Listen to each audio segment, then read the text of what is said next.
Thank you, and welcome to the regular meeting for LAFCO for Monday, February 2nd. If we could start by taking the roll, please. Commissioner Cottrell? Here. Commissioner Doring? Here. Commissioner Leary? Here. Vice Chair Ramos? Here. Chair Painter? Here. Commissioner Gallagher? Here. Commissioner Khan? Here. Commissioner Oro? Here. Okay, thank you very much. And I'd like to move to the Pledge of Allegiance. I'd like to ask our outgoing chair, Commissioner Leary, to lead us in the pledge. All right, please stand, hand over your heart, and I pledge allegiance To the flag of the United States of America and to the republic for which it stands, one nation, under God, indivisible, with liberty and justice for all. Thank you. Thank you very much.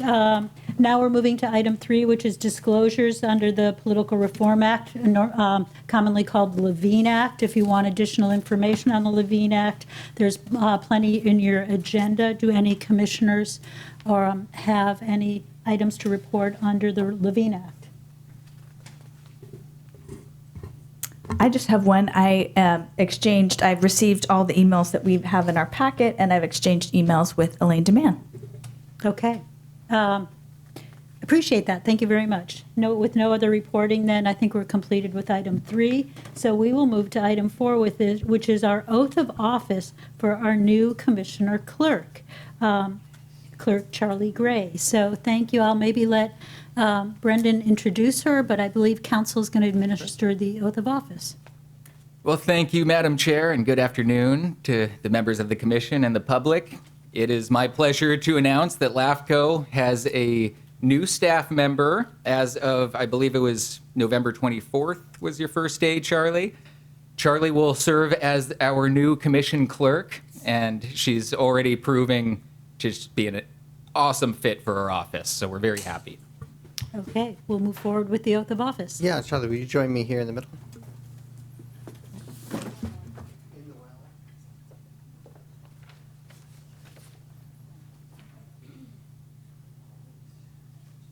raise your right hand. I state your name.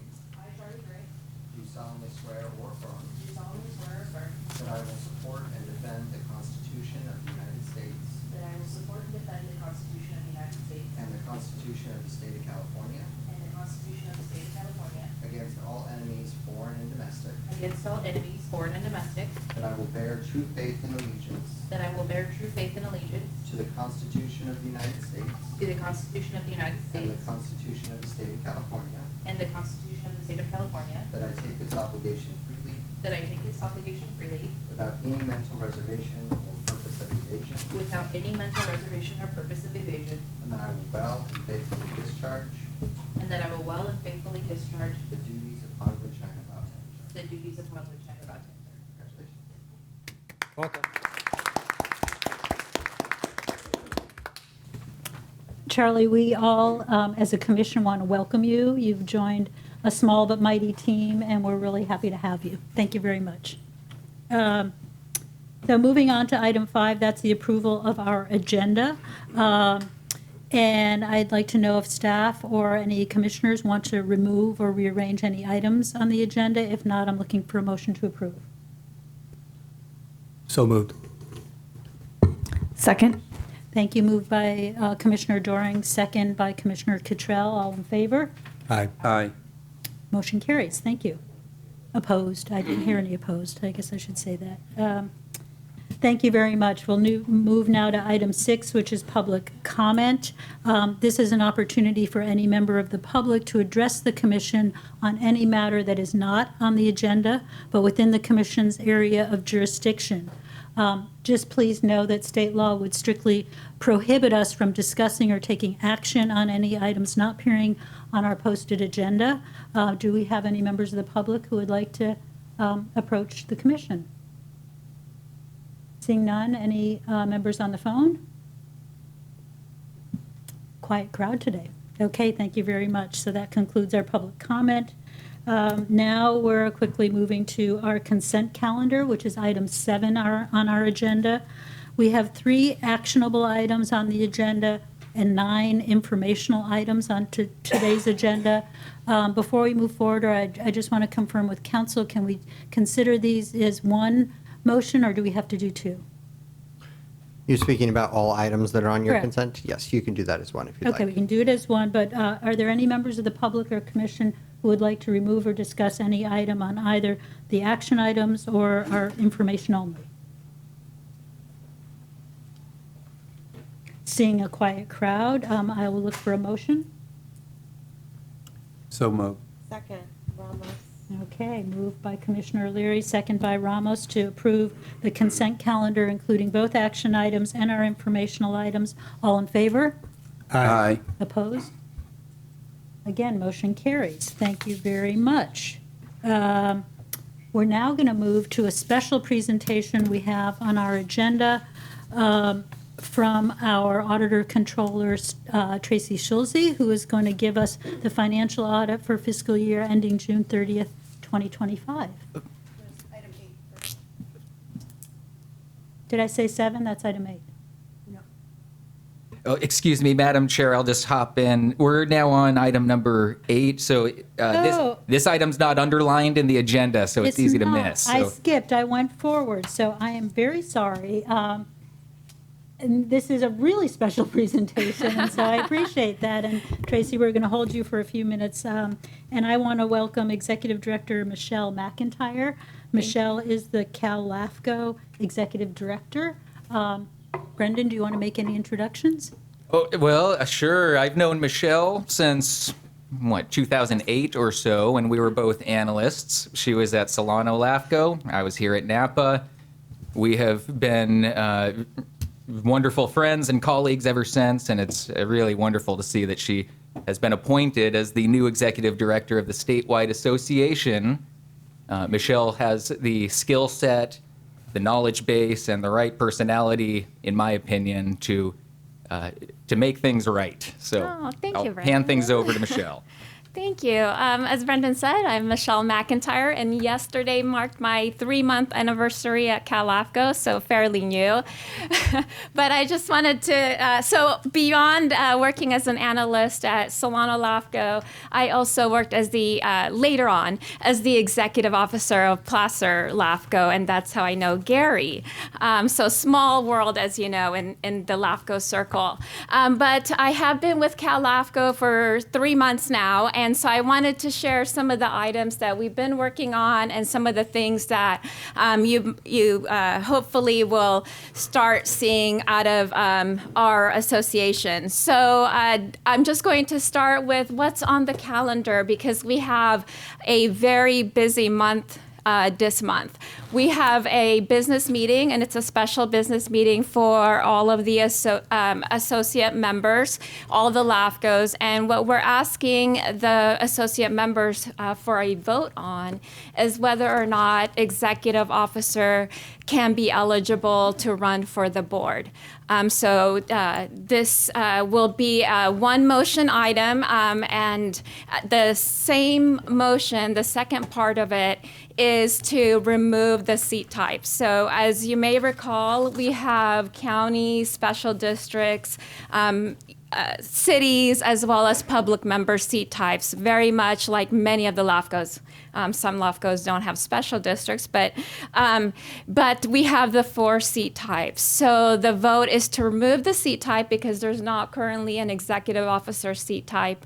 And then also, again, ask if EOs are eligible to run for the board.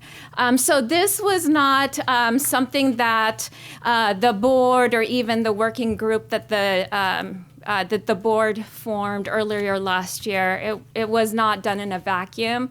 We had multiple meetings with our associations. We did regional focus groups. We listened to a lot of the comments from, during the regional groups, comments during our October conference from LAFCO staff as well as commissioners, and we sent out polls. There were a number of items that we had asked the members for their thoughts and their opinions on, and these were the 2 items that consistently across the board was supported by the membership.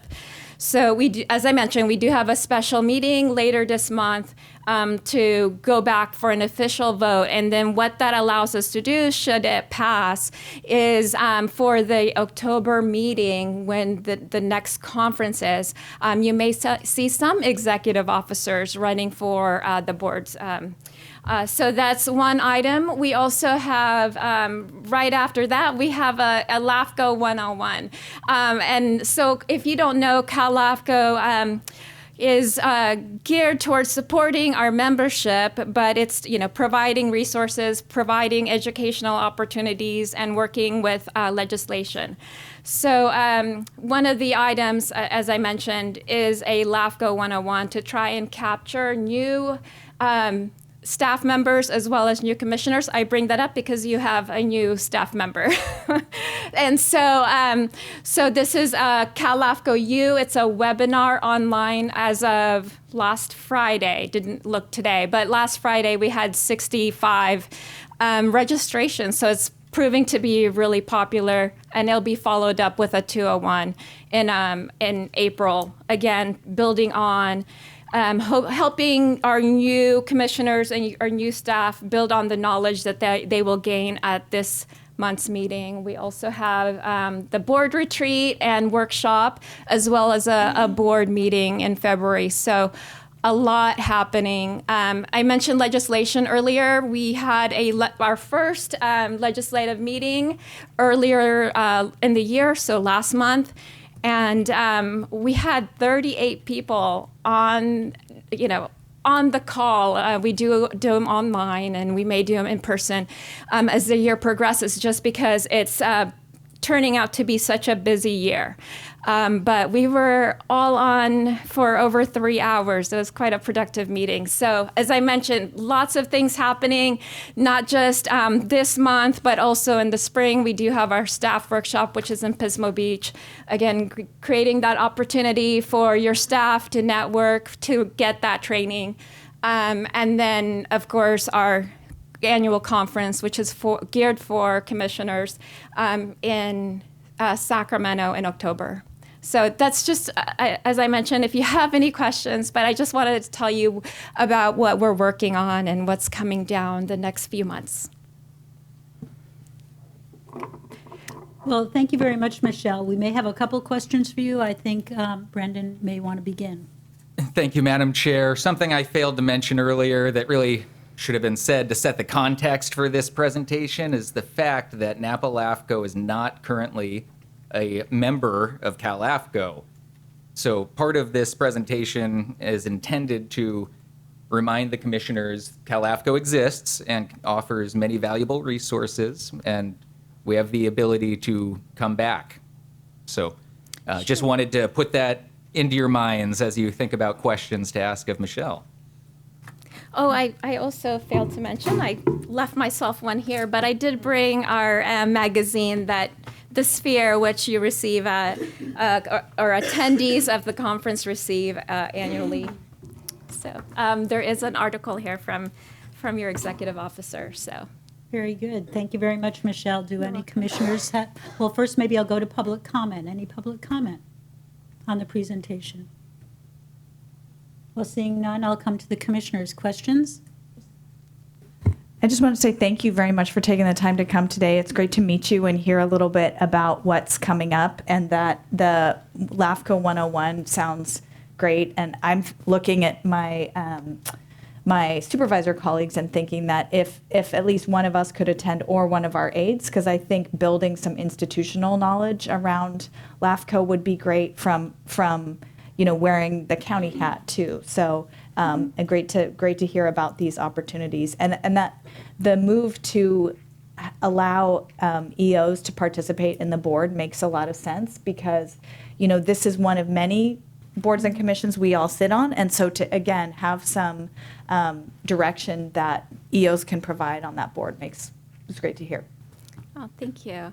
Yeah, so on our website, on the homepage, is where you'll be able to sign up for the 101. And as I mentioned, it is online. It's being taught by one of Gary's colleagues, actually, who happens to be our legal counsel, Paula D'Souza from BBK, and also one of our executive officers, our regional executive officer, who is Joe Serrano from Santa Cruz. So, and then stay tuned for our 201 class.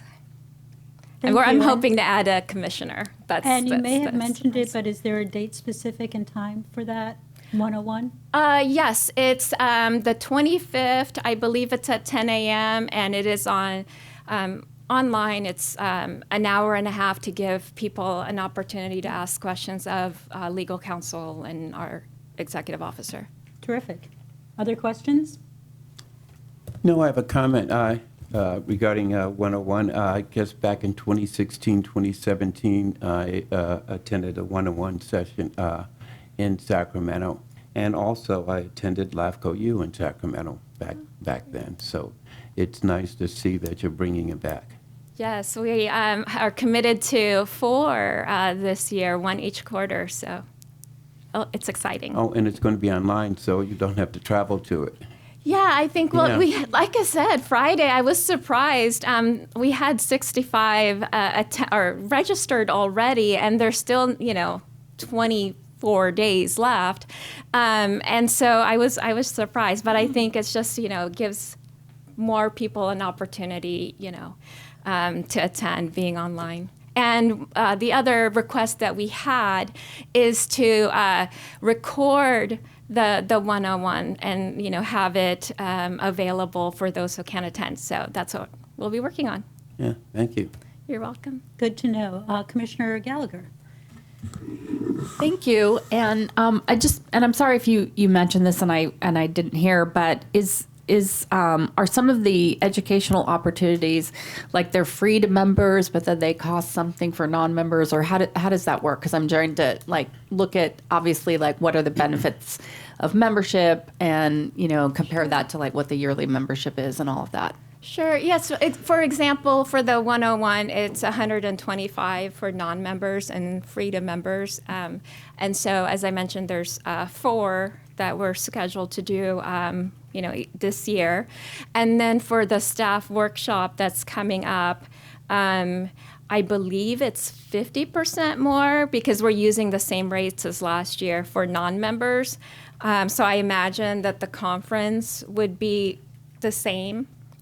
But there is, quite a big difference when you're attending the conferences and the workshops. Again, the LAFCO U, it's $125, so it's not that expensive. But it's when we have the staff workshop, which is 3 days, and then, of course, the conference, which is 3 days. That's when you start seeing the difference between the member fee and then the non-member fee.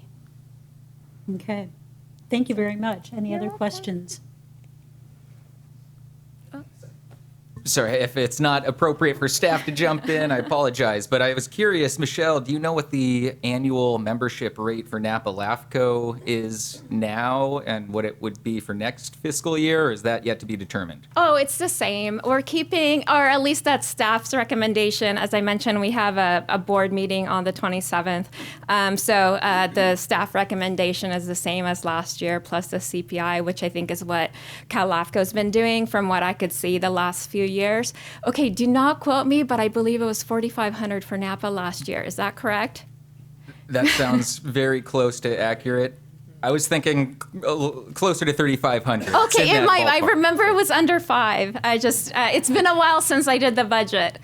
And then I have 3 more weeks to do the staff report for my next board packet. But anyway, it's the same with the CPI, which, 3% probably, I'm not sure.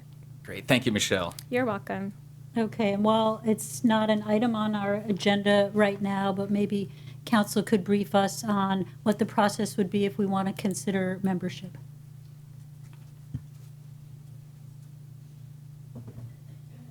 How about I'll jump in and You can jump in. I'll try it out since the executive officer purchasing authority under local policy is set at $5,000 per purchase or for goods and services. This would fall within that purchasing authority, and therefore the executive officer can make the call to sign up for a membership.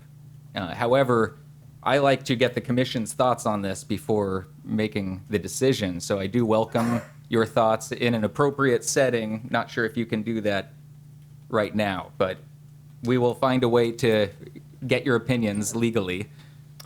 Yeah, you can certainly direct staff to bring it back on a future agenda for approval if that's what the commission would like. Okay. Chair, if I may, I would suggest that we bring this back as part of our budgetary items that come forward to us in April. It is a budgetary expense, and then we can receive a presentation from staff in terms of their recommendation on what our participation, if any, should be at that time, but it's not agenda, so I would Yeah. ask that it come back as a budgetary item. I think that's a good time for it to come back unless other commissioners have comments. Very good. Thank you very much. Now we're ready to move to agenda item 9, which are action items. And first up is our financial audit for fiscal year ending June 30th. And welcome to our auditor controller, Tracy Schulze. Thank you. Good afternoon, Tracy Schulze. Welcome, Charlie. Auditor Controller Tracy Schulze. I'm here to do your annual report. It's a little late this year because it's now February. We usually try to do this by the within 5 to 6 calendar years after the year end. But I'm going to actually use this copy here because it has your. Oh no, it doesn't have page numbers. The staff report. Okay, I was gonna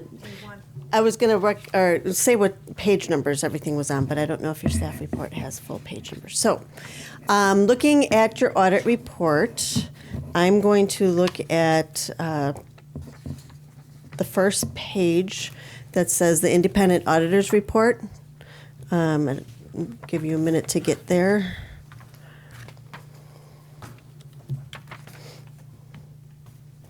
And basically, what this is saying is on the second paragraph it says, in our opinion, the basic financial statements referred to above present fairly in all material respects the respective financial position of the governmental activities of the commission.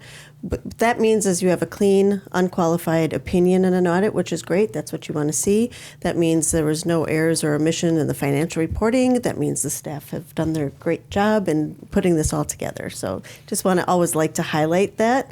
After the auditor's opinion pages, starting on page 4 is what's called the management's discussion and analysis. That is kind of the story behind the numbers. And you see a 2-year chart on the bottom of page 5, the condensed statement of net position. And then again, on the next page, it will show you your revenues and expenses. So 2 years comparison of last year versus this year. And you can see it's relatively consistent. There wasn't anything extraordinary that jumps out at me. The activity seems relatively normal. In fact, you ended up, if you look on page 6, you ended up with a variance. You increased your net position at the end of the year by about $56,000. Okay. Passing up the management discussion and analysis, and again, that's kind of the story behind the numbers. On page 8 of the report starts your financial statements. Because we're government, we have to present the financial statements in 2 different ways. The first 2 pages makes it more like a business where we're putting everything on here. So your long-term assets and long-term debt and liabilities. And then the next statements is the exact same thing except removing those. And it's a lot more familiar with what you see on a day-to-day basis. So on this one, you can see your assets, primarily cash, and then your liabilities are just a small amount of liabilities, which shows that you have an unrestricted fund balance of $472,000. And primarily, you can see that that's made up of cash. On the next page is I'll call it the revenue and expense statement of activities or income statement. So you have your program expenses, your program revenues, and then any general revenues. So that's what makes up your activity during the year. The next page is the same thing except minusing those long-term liabilities or the liabilities. It's just the short-term liabilities. And then the following statement again is your revenues. Oops, then there's a reconciliation between the two, and then there's the revenues and expenses. So it's the same information presented two different ways just to make it confusing.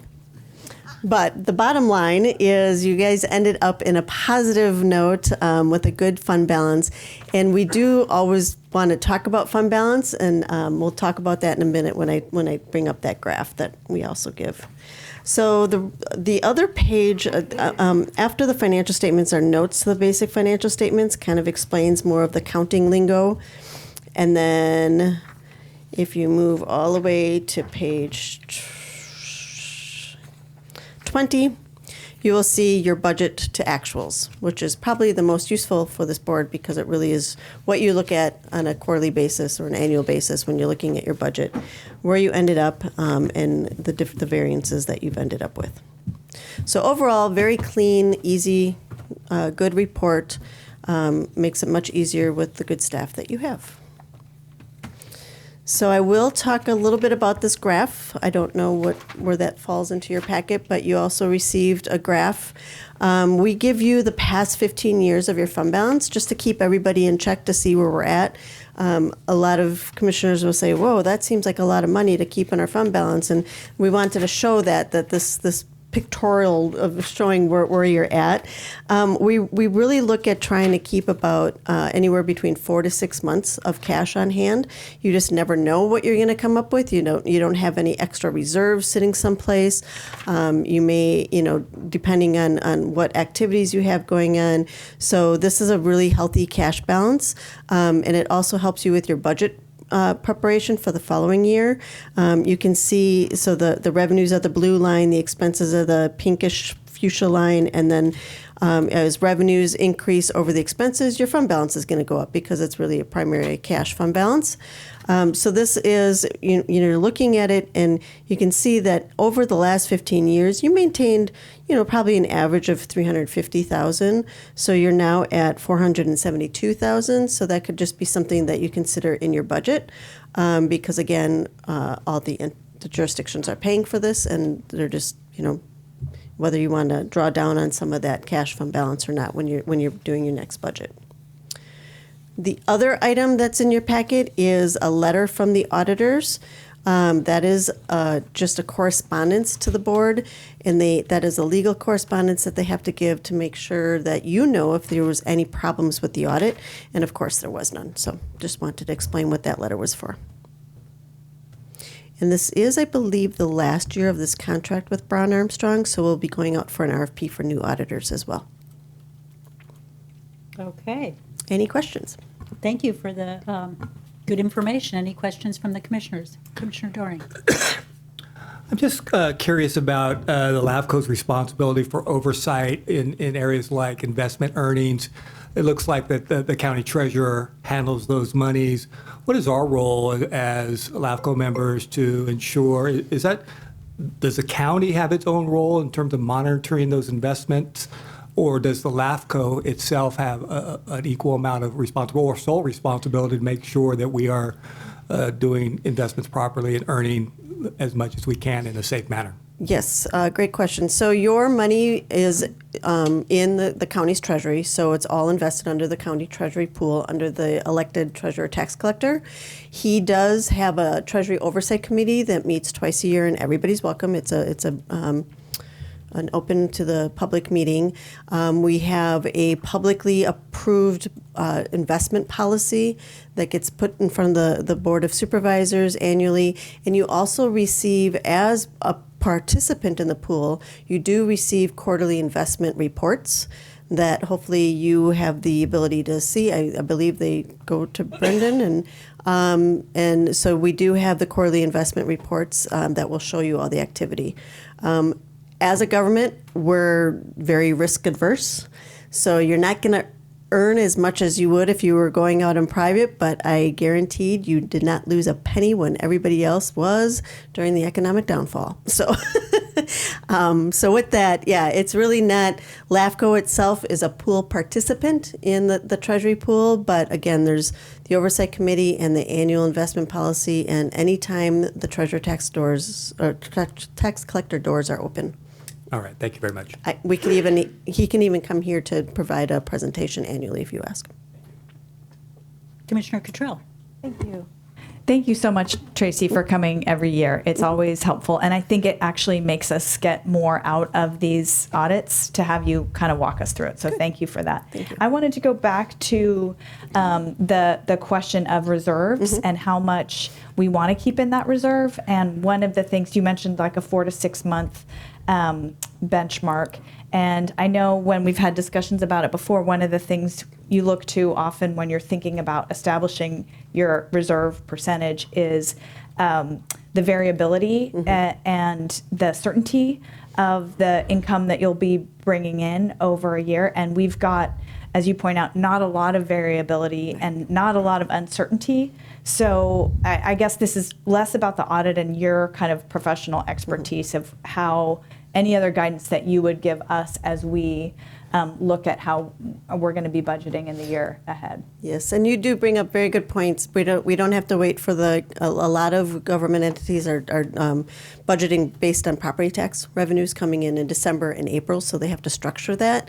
You do get most of your receipts right within the first month of the fiscal year, so it does seem like a high reserve balance. But I'm more going to lean on the executive director and your board as far as your comfort level. But it does, I mean, you've seen it over the years. You've never really had a dip into your reserves or into your fund balance. It started growing again. And I think there was times where we thought we were going to spend more and then things didn't happen. I think there were staffing changes and things like that. So it's really based on your activity for the budget for the next year and what you're comfortable with. But you get it fully funded within the first year of, or the first month of your fiscal year each year. So it is something that I would recommend looking at. Thank you. Good question. Thank you. Other questions?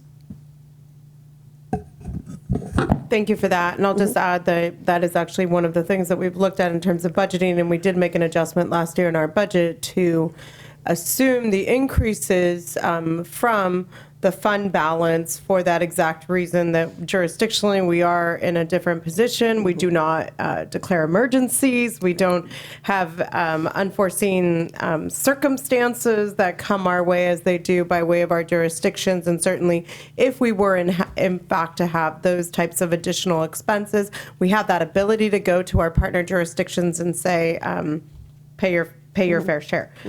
So that is something I certainly am committed to continuously looking at drawing down in terms of the fund balance and making it at an operable level, similar to, internal type of funds and how many months we should keep receipts for. So thank you. So just a note on that, the internal service funds are limited to 60 days of cash. Okay. No, that's really helpful as we moved into our budget discussions. Any additional questions? Any public comment? Okay. Well, seeing none, we do need to. I think you need to accept the report. Yeah, was just going to say we need to get a motion to accept the report. Second. All right. A move by Ramos, second by Cottrell. All in favor? Aye. Aye. Opposed? Motion carries. Thank you. Thank you all. So we'll now move to item 9B, which is the proposed Penny Lane number 7 reorganization and the associated CEQA findings. I'll turn to staff for the presentation. Thank you, Madam Chair and members of the commission. This item represents a small routine boundary reorganization involving a single residential parcel located at 2111 Penny Lane, which is in the city of Napa's rural-urban limit line and sphere of influence, but not yet in the jurisdictional boundary of the city. The proposal is seeking the annexation of approximately 0.9 acres of territory in total into the city of Napa and concurrently detach that same territory from county service area number 4. And so the two concurrent boundary changes combined is what makes this a reorganization under state law. That's just a legal term, reorganization. The sole purpose of this proposal is to allow the property to connect to public water service, where they're currently relying on a well, which is having some challenges. No new development is proposed. This slide shows some of the basic, the criteria we need to address when we consider a proposed boundary change. And so is the sphere of influence consistent?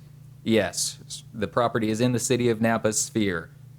And just for context or further information, County Service Area Number 4 has its own sphere, which is aligned with the county boundary. That sphere includes all lands within Napa County. We won't be modifying County Service Area Number 4's sphere anytime soon. Notably, I'll start referring to it as CSA 4, easier, quicker. The CSA 4 detachment is appropriate here because CSA 4 relates to properties in the unincorporated area that are 1 acre or have 1 acre or more of planted vineyards. In this case, the property is less than an acre in size and has no vineyards, likely never will. It's also going into a city, not appropriate for the property to be in CSA 4. Just a quick note, property can be in both a city and in CSA 4, but it's not ideal. That is something that can happen if there is sufficient vineyard land on the property. So it's not automatic that we would detach from CSA 4. Further, this property is located within an unincorporated island, which is substantially surrounded by the city of Napa's jurisdictional boundary, not entirely surrounded, and that's important, the distinction. I'll get into that in a moment. I want to mention first that staff did invite the neighbors within this island to join the annexation proposal, and unfortunately none expressed interest. Approval of this proposal would actually reduce the size. Let me rephrase this. Approval of this proposal, and I'll go back to the map so everyone can see. What would happen is we would be actually creating 2 smaller islands, one to the north, one to the south. These would be substantially surrounded islands, and that is allowed under the law. Now, if they were to be entirely surrounded by the city boundary, the law actually calls that out, and it's a different process. In this case, it's not an issue. We can look at this as reducing the size of an existing island. Perfectly legal to approve this annexation proposal. However, there are instances throughout the city of Napa where it might not be the same situation. We might have to take the whole island in or bring in some neighbors to make it legally permissible.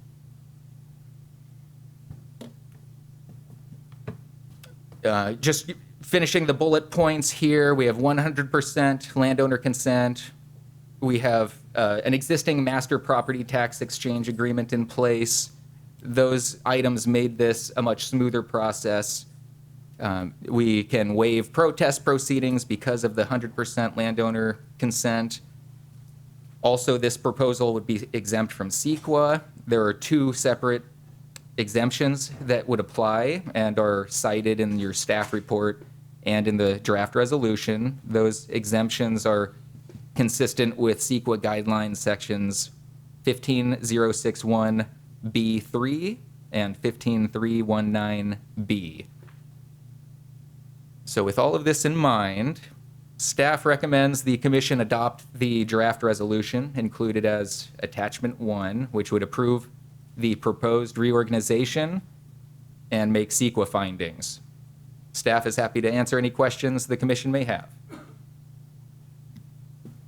Okay, I think we do have a few questions before we move to public comment. We'll take some questions. Commissioner Cottrell. Thank you.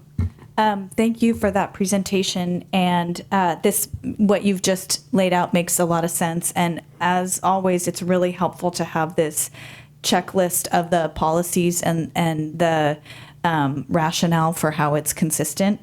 And I just had a question on the number 27, the safety element.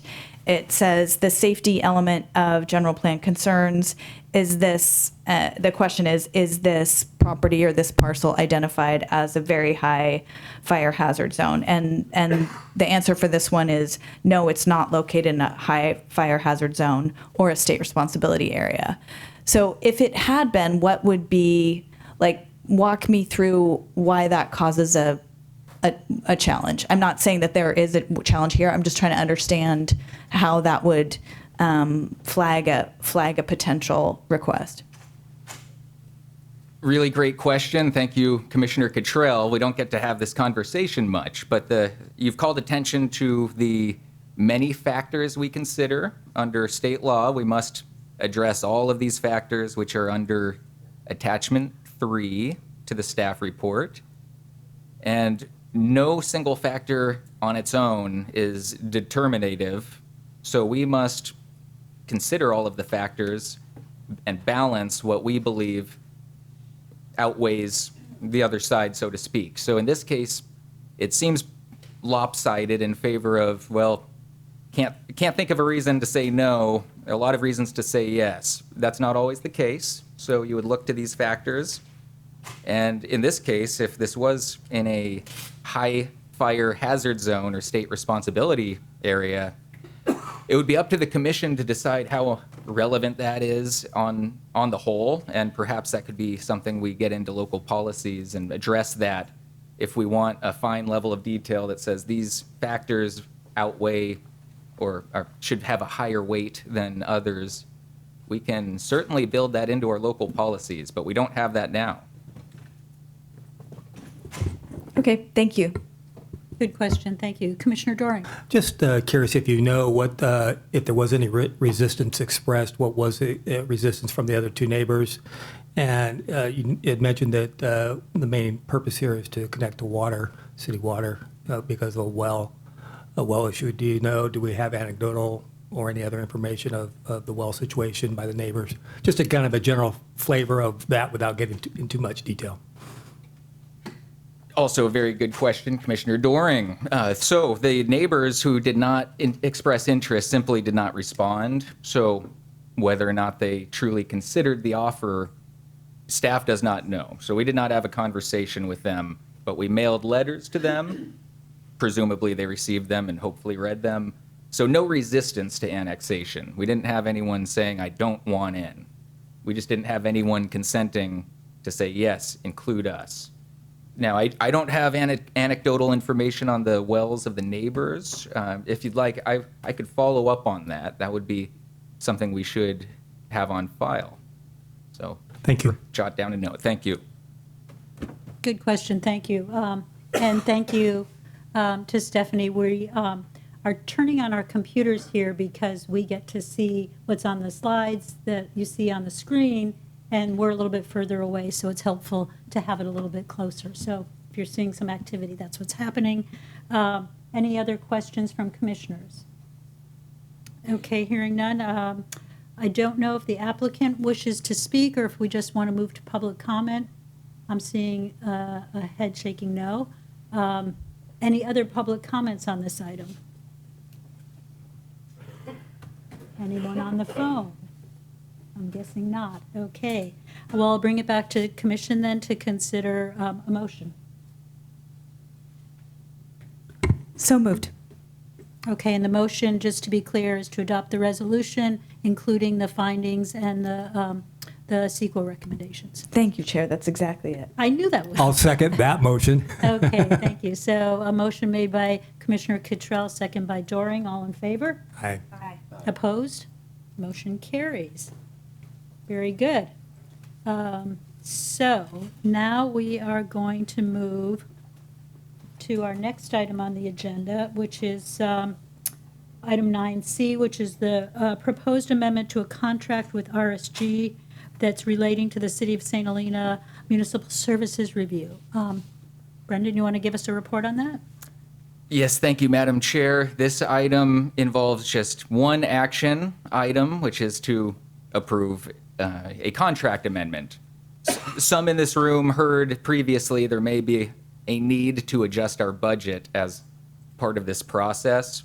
Staff determined that we actually have the ability to do this without the budget adjustment component. So we just have the one item here today.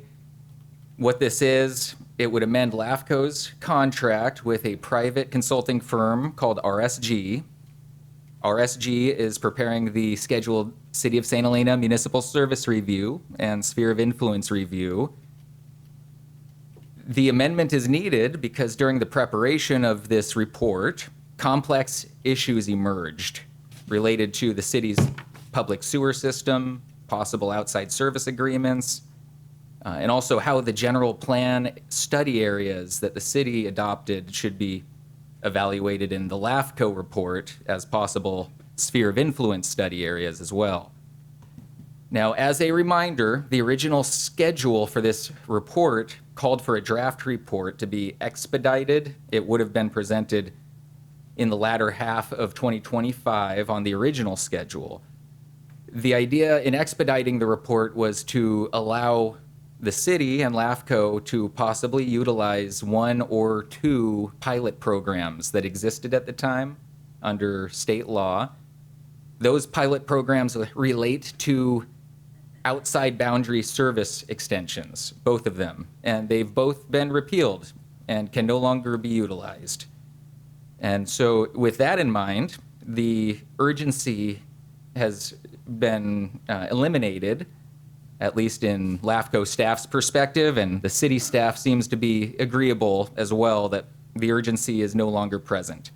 And we do have the city manager in the room, so please correct me if I misspeak at any point.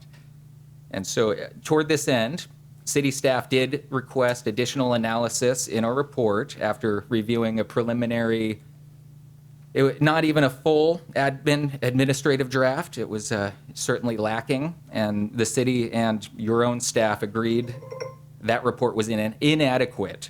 So ultimately, the city requested additional work be done to produce more meaningful and defensible outcomes. So what would change under the contract specifically? The not to exceed amount would increase by $19,900, which would bring the grand total to $60,800 for the full project. The contract term would be extended to October 14th, 2026 to allow our consultants time to do the work. And the scope would be expanded per the attached scope that is in your packet. It's attached to the contract amendment that's being proposed. Ultimately, the fiscal context here is that LAFCO has more than sufficient reserves set aside to cover this new amount. As we just heard during our audit presentation, our reserves are at a very healthy amount, and we perhaps need a strategy to utilize those reserves. And here's a partial strategy in front of us today. Now, I do want to draw the Commission's attention to the fact we received quite a few supplemental comments, and there's a bit of confusion that staff created in the course of getting those comments to you. So you'll see there are a total of 14 comments or comments from 14 individuals in one document or one stack in front of you. The very first 13 of those do relate to this item, and all 13 letters or comments are supportive of the proposed contract amendment. Now, the very last comment letter from Mr. O'Day relates to item 9D as in dog. That's the next item on the agenda. Our apologies for the mix-up there. So ignore the last letter for now. We'll come back to that. And so with all of that in mind, we have a supportive public. Staff also recommends that we amend the contract.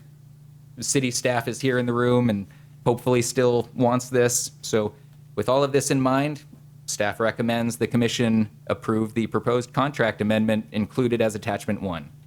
Okay, well, thank you for the presentation. I'm sure commissioners will have some questions. I just want to also clarify your comments on the letters that were received.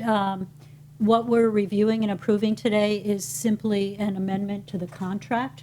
and I appreciate the letters, but for those who have provided letters, I would recommend what you want to do is follow the process and provide any comments probably at a subsequent date when we actually have the report in front of us so that we can see what it is we're looking at. But today's recommendation and action is based on what our executive officer described in terms of a contract amendment. So with that, are there questions from the commission? Doing a survey and I'm seeing none. I actually need clarification for Okay, myself in I'm terms of the sorry. scope of the work. It's not clear to me. You said, look at the staff report to look at what the scope of work, how it's changed. I haven't followed along the process that clearly and don't know. So the letters lead me to believe that somehow our public, thank you for many of my constituents sending in letters, somehow that they're thinking that certain parts, Meadowood and Madrone, Knoll, those areas were not included in the prior agreement, or were they? I'm just trying to understand what prompted the letters related to this amendment. Are they related at all, or is there some communication issues on that aspect? Excellent question. Thank you, Commissioner Doring. So the letters stemmed from a series of meetings and conversations that have occurred with many parties, myself being one of them. And we have a couple members of the public in the room if they want to identify themselves during public comment and share their perspective. Ultimately, this has been a realization that our report started off with a goal that was to be as fast as possible and utilize these pilot programs. We didn't have any robust sphere of influence conversations yet. And part of that was there was a lot of transition occurring with city staff and perhaps not as robust of communication in the early stages as what would have been ideal. And that happens when your project lead at the city leaves for another position, which happened in this case. And so hopefully that helps. I guess it does. Let me just drill down a little bit further. So the areas that we're talking about that are listed, the ones that you talked about earlier, the ones where there was an urgency because legislation was expired. There are others. Were those all already study areas, and that is it not natural for study areas to be included in the next MSR process? And I'm just wondering why they weren't included in the original contract for a review. Maybe I'm missing something here. Please. Really great question. So the way we identify our study areas, it stems from our sphere of influence policy, which actually will be on this agenda as well. So the existing version of the policy says that our staff will confer with local agency staff and identify study areas through thorough, robust conversations. In this case, there were perhaps too many changing parts here. And so in the early going, we did not receive a clear direction that the city wanted us to look at the 3 study areas as sphere of influence study areas. I would have to go back in the record and see how that happened, but happy to follow up with you. No, fair enough. Fair enough. I understand what happened. I would have answered that question differently if somebody called me, but that's fine. Fair enough. I understand. Okay, additional questions? Yeah. Commissioner Leary. Will this cause a delay in the MSR for St. Helena? So Commissioner Leary asked what caused the delay in the MSR. Or will it cause a delay? Apologies. It would, at this time, we have a new schedule. It's already delayed. Yeah. So will this cause another delay? Well, I don't believe it would cause a new delay. If you say no to this today, then we have a mostly complete draft report, which is deemed inadequate by a couple of important parties. So if you say no to this contract amendment, I'll bring you a report at the next meeting, and I don't believe it will be considered adequate. So Okay. My concerns regarding, it's been a long time since St. Helena had an MSR done. And so I'm just concerned about a delay and maybe another delay and whether we would get there. Well, if the commission is committed to setting a deadline for this, if we want to set a hard deadline and say we are going to complete this project by such and such date, we can do that. And we would have to do our best to stick to that. And then that might mean we're presenting something that's not considered as good as it could be. Yeah, well, I don't know if the other commissioners have a concern, but if you want to address how many years has it been since St. Helena has had an MSR? So the last Please. MSR was adopted in 2008 for St. Helena. And we attempted to resume or do the second round in 2017. And that is effectively, we're finally finishing that process now. So 2017 was when we had an earlier version of a draft report, which is woefully outdated and irrelevant now. So we had to start from scratch. But this is still the same second round, if you will. Right. So I'm concerned, and I want to see an MSR done for St. Helena. I would like not to have any more delays. I'd like to see it get done. So with that said, I do want it to be complete, because having a complete MSR is important.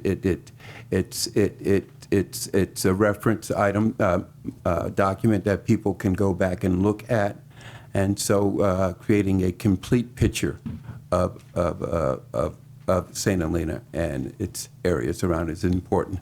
However, I do not want to see another delay and have, 22 years go by? Or 20, well, no, yeah, 22. Yeah. So those are my comments. Thank you. Thank you very much. Commissioner Ramos. Thank you so much. This is still in the newish category for me. How many times have we used RSG as a consultant? So never used RSG in LAFCO, at LAFCO. So how did they come about as being our contractor here for doing this, our consultant here for doing this work? So we, LAFCO, considered a draft RFP a couple of years ago, circulated that. We received 4 proposals. We had an interview panel with one of the City of St. Helena's council members, Michelle Deasy, and we all agreed RSG was the top choice. I believe it was unanimous. Okay, and in terms of, I guess what is concerning to me here is that this amendment here is being sought for, because we're 80% through the budget at this point. And one of the things that is noted here is the extensive, where is it? The extensive communications with the City of St. Helena and the city manager's office. Can you explain to me what that's coming from? And this seems rather unusual, and why this is happening. So good question, Commissioner Ramos. I'll admit I'm not quite sure where that language is. In the November 14th, 2025 letter from RSG to you, it indicates that they have reached 80% of their budget. They haven't, and they said that due to several issues, including unanticipated communication between the city, LAFCO, and RSG about potential changes, and in consultation with city management. So it seems, I guess my question here is, we LAFCO hold this process of MSR. So who's in the driver's seat here? And I want to be very, very clear what is causing this overrun in costs. and to ensure that we are doing our part in managing this MSR review. While I certainly don't like delays, I do find it's atrocious that we've had these delays, and I've also find it odd that the notation here is that these delays and changes and excess communications are city driven. So I'm trying to understand who is managing this. Well, great question. So I am managing this. I've watched as there have been issues with this process. We had been assigned a project lead from the city who I mentioned left, and that caused some issues. There was a transition period that ultimately there was more work being performed by RSG than maybe they had anticipated, given the transitions happening in the project team. And so this ultimately we were aiming for using the pilot program early on. So we used quite a bit of the budget to prepare mostly a complete report. It's not all the way there. There was missing data when it was presented to me back in October, I believe it was. I shared it with the city. We unfortunately, this was not a perfectly run process from start to finish, and we have run into some inefficiencies along the way. Chair, other commissioner questions? Commissioner Kuchar? Yeah, I'd like to ask a couple questions, but I might hold mine for after public comment. Okay, yeah, we have gotten down the rabbit hole of a lot of questions, so I think that's a really good suggestion. So at this point, and we can certainly further questions after public comment, but are any members of the public wanting to speak on this item?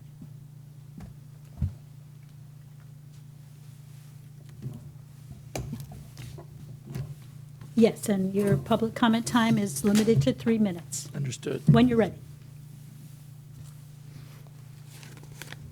Great. Thank you, Chair Painter and members of the commission. My name is Tim Hall, a citizen of the city of St. Helena.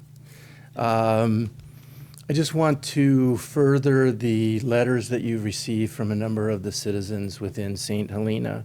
There really has been a renewed interest, I think, in the citizenry of St. Helena to look at a more comprehensive sphere of influence, taking into account the sewer, the water, and the fact that people outside the boundary of the city limits that are contiguous with the city are really part of the St. Helena community. They participate in our events, they shop and dine in our stores and restaurants, and we would really like to see that that you approve this amendment so that the study area does get enlarged and includes those areas that the city of St. Helena has requested that they be in. Whether it's a lack of understanding of the process or a misstep by anyone, these areas really must be included in the study area. And I hope you will approve the amendment to allow that to happen.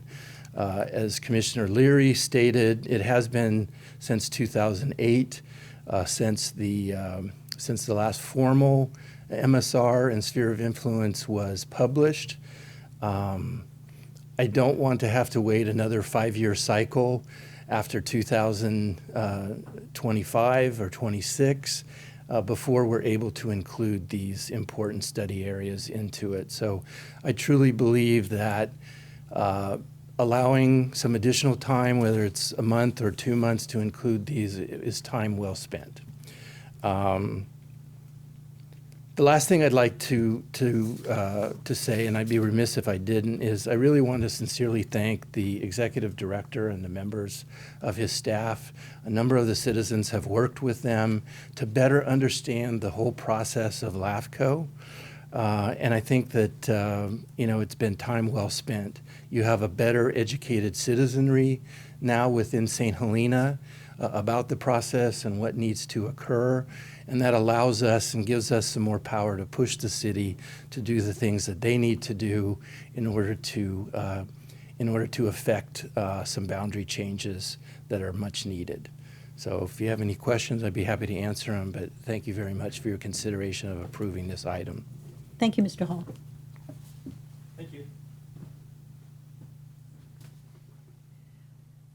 Elaine DeMann, I submitted a letter, and I was going to actually just read that, but having heard your comments, I would like to address those, especially Commissioner Leary and Commissioner Ramos. Did I say I was Elaine DeMann from St. Louis? Okay. I really appreciate your concerns and understand them, but please know that around December, a number of citizens became aware of what was going on, and we have taken the bull by the horns as much as we could to remedy what we saw as being some shortfall. And I think that, you know, the letters that came from people that, you know, some people still don't quite understand the process. They all think that this is an automatic step to annexation. It is indeed a first step, though, and the people in the community are very, very interested in that. I think your question was a good one about who's in the driver's seat. There's some citizens that I'd like to see in the driver's seat for this one. And then I'll also say what I was going to cut out because I found out I only had 3 minutes. I want to thank you all for your work on this commission. In preparation for this meeting, I watched a number of your past meetings online, and honestly, the scope and breadth of what you cover and the diligence with which you make your decisions is truly commendable. So thank you all for that. And I also want to thank Executive Director Brandon Freeman, who has been incredibly courteous, informative, helpful, forthcoming, and timely with information when asked. He is, in my mind, a model civil servant, and I would just like to figure out a way to clone him. Thank you very much. Thank you very much.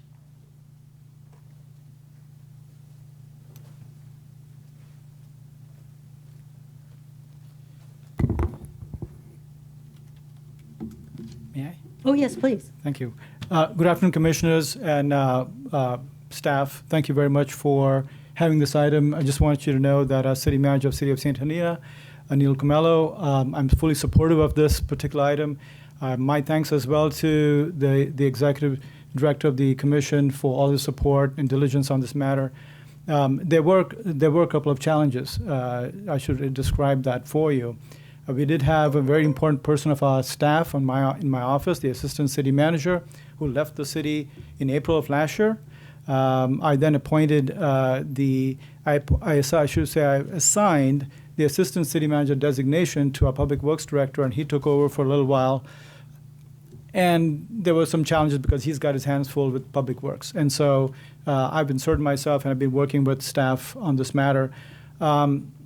Also, you should know, I think Brandon alluded to it, but the focus of the study previously was really rushing to get a couple of properties that were south of our city to meet the deadline. And frankly, for staff at the city, our focus is, and so that's why I'm so appreciative of our residents, we want to make sure that the SOI is rational, which means from our perspective, including parcels that we already support, either directly through our services, in this case, water or sewer, or we are more likely to respond to in an emergency. Mind you, emergencies of fire and police don't happen every day, but when they do occur, the question should be asked, who supports that particular property? If it's ours, police and fire, then we should at least consider that as part of the SOI. I also want to point out that there are lots of developments, the intensity of which is happening on our border, and the city of St. Helena is not receiving any of those revenues. I would look to the commission, and of course, I know we have to negotiate with the Board of Supervisors, but there is a consideration about our own boundary as it relates to these properties that are on our border in the county sphere that generate revenue that the city doesn't benefit from. At the same time, these properties benefit from the city's good name and brand, as well as in a lot of cases in the city's resources in terms of staffing and the impact on the city in terms of traffic. So I would just ask that specific to this item, please support it. But there's more to it than this particular item. We hope to work collaboratively with staff and your consultant to make sure that the SOI is rational and takes into consideration the city's concerns. We don't want a mistake, what we consider to be a mistake that happened many, many years ago, decades ago, about a knoll and so on. So with that, happy to answer any questions. If not, I thank you for your support. Thank you very much. Any additional public comments? Anyone on the phone? No one on the phone? I didn't use all my minutes. Can I just say one more thing? Because I think I forgot. Briefly. I think I forgot to say that I hope you support this resolution. Okay, thank you very much. I think we got that message, but thank you. And I think our commission does have some additional questions. I'd like to start with one to try to understand where things, became complicated. And I'm wondering, we've referred to the pilot project and this timeline that was, under so much scrutiny and a year plus ago. Did that pilot project sort of set us in the wrong direction? And had that not been there, would we have approached this sort of rational look at the SOI differently? So was the pilot project in some senses driving this, and when we think about who's driving it, was that driving the scope of the MSR originally? Thank you, Madam Chair. Great question, and our council will remember this vividly, I'm sure. I had inquired about all the possible ways we could expedite a portion of the report so we could adopt pilot program determinations before the 2025 calendar year expired. So we really were 100% focused on how can we get this report in front of the commission ASAP with the pilot programs in mind. And it shifted, I don't remember the timing, but through conversations with the city manager. So we did have effective communication between agencies. We both agreed ultimately that there was not going to be a use of that pilot program, and we were no longer on that expeditious course. So yes, the pilot program did set us off course. That was in our original scope, which I know Commissioner Ramos asked earlier about essentially what, I forget the exact question, but it was, I failed to mention in our original scope within our RFP, that was very clearly spelled out. We were looking for a way to get this done quickly.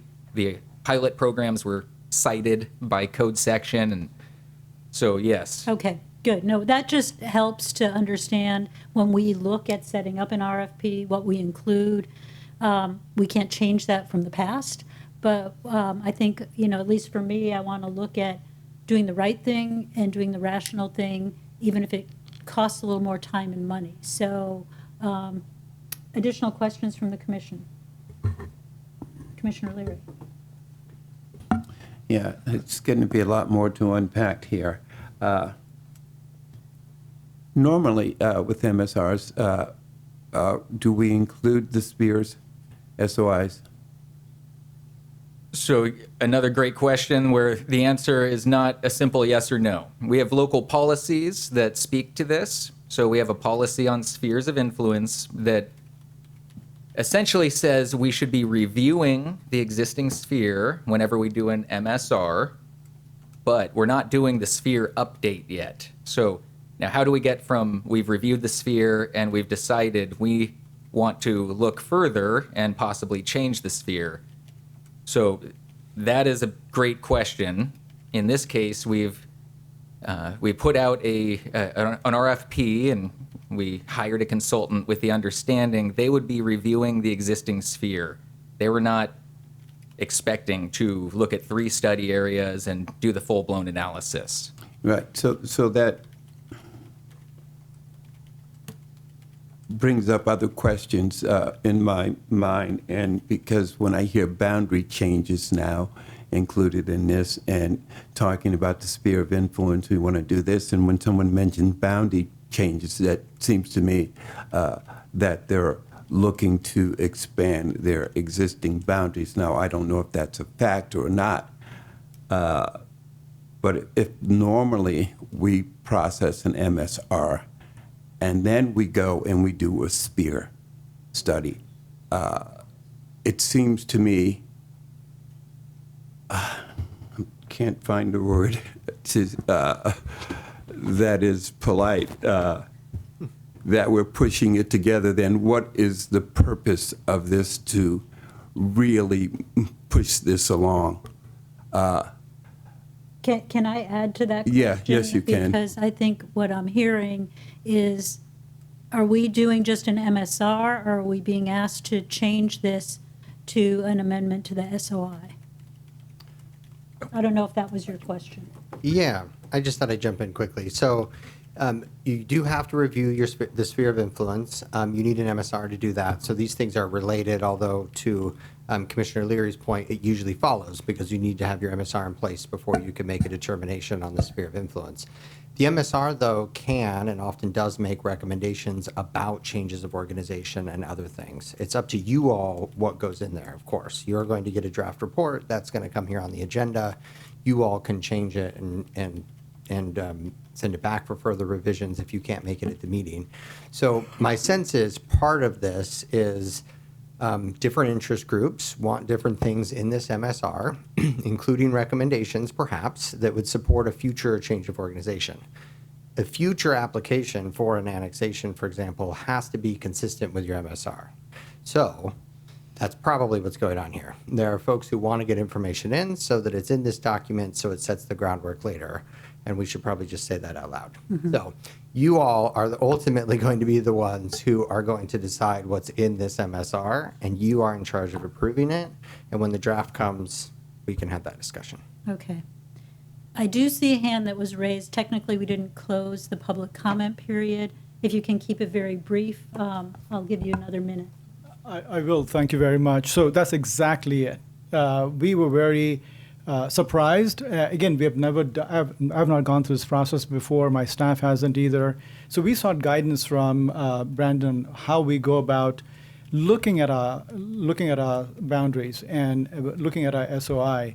And what we were told, what we learned was that it made sense that we do it together, actually be more efficient to do it that way. And so we supported that recommendation, and we are still there. So to answer your question, this was not some kind of a surprise or no one's trying to pull a fast one. Quite the contrary, we have learned along as we go through the process, and we have decided as a city that to follow the council's directive to establish an SOI, so that creates a possibility of future expansion of our city's boundaries. Okay. It's very clear to our goal. Okay, thank you. I appreciate that, but at this point, we will close the public hearing. I just want to make that clear. But thank you for sharing that, Commissioner Ramos. Thank you. While I understand a city's perspective in wanting to do this, I think exactly what was said right now is my exact concern. That sounds like the city of St. Helena is in the driver's seat. This is a LAFCO matter.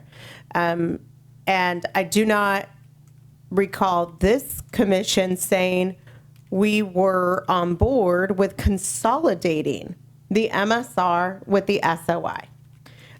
There is a step and a progression in which this happens.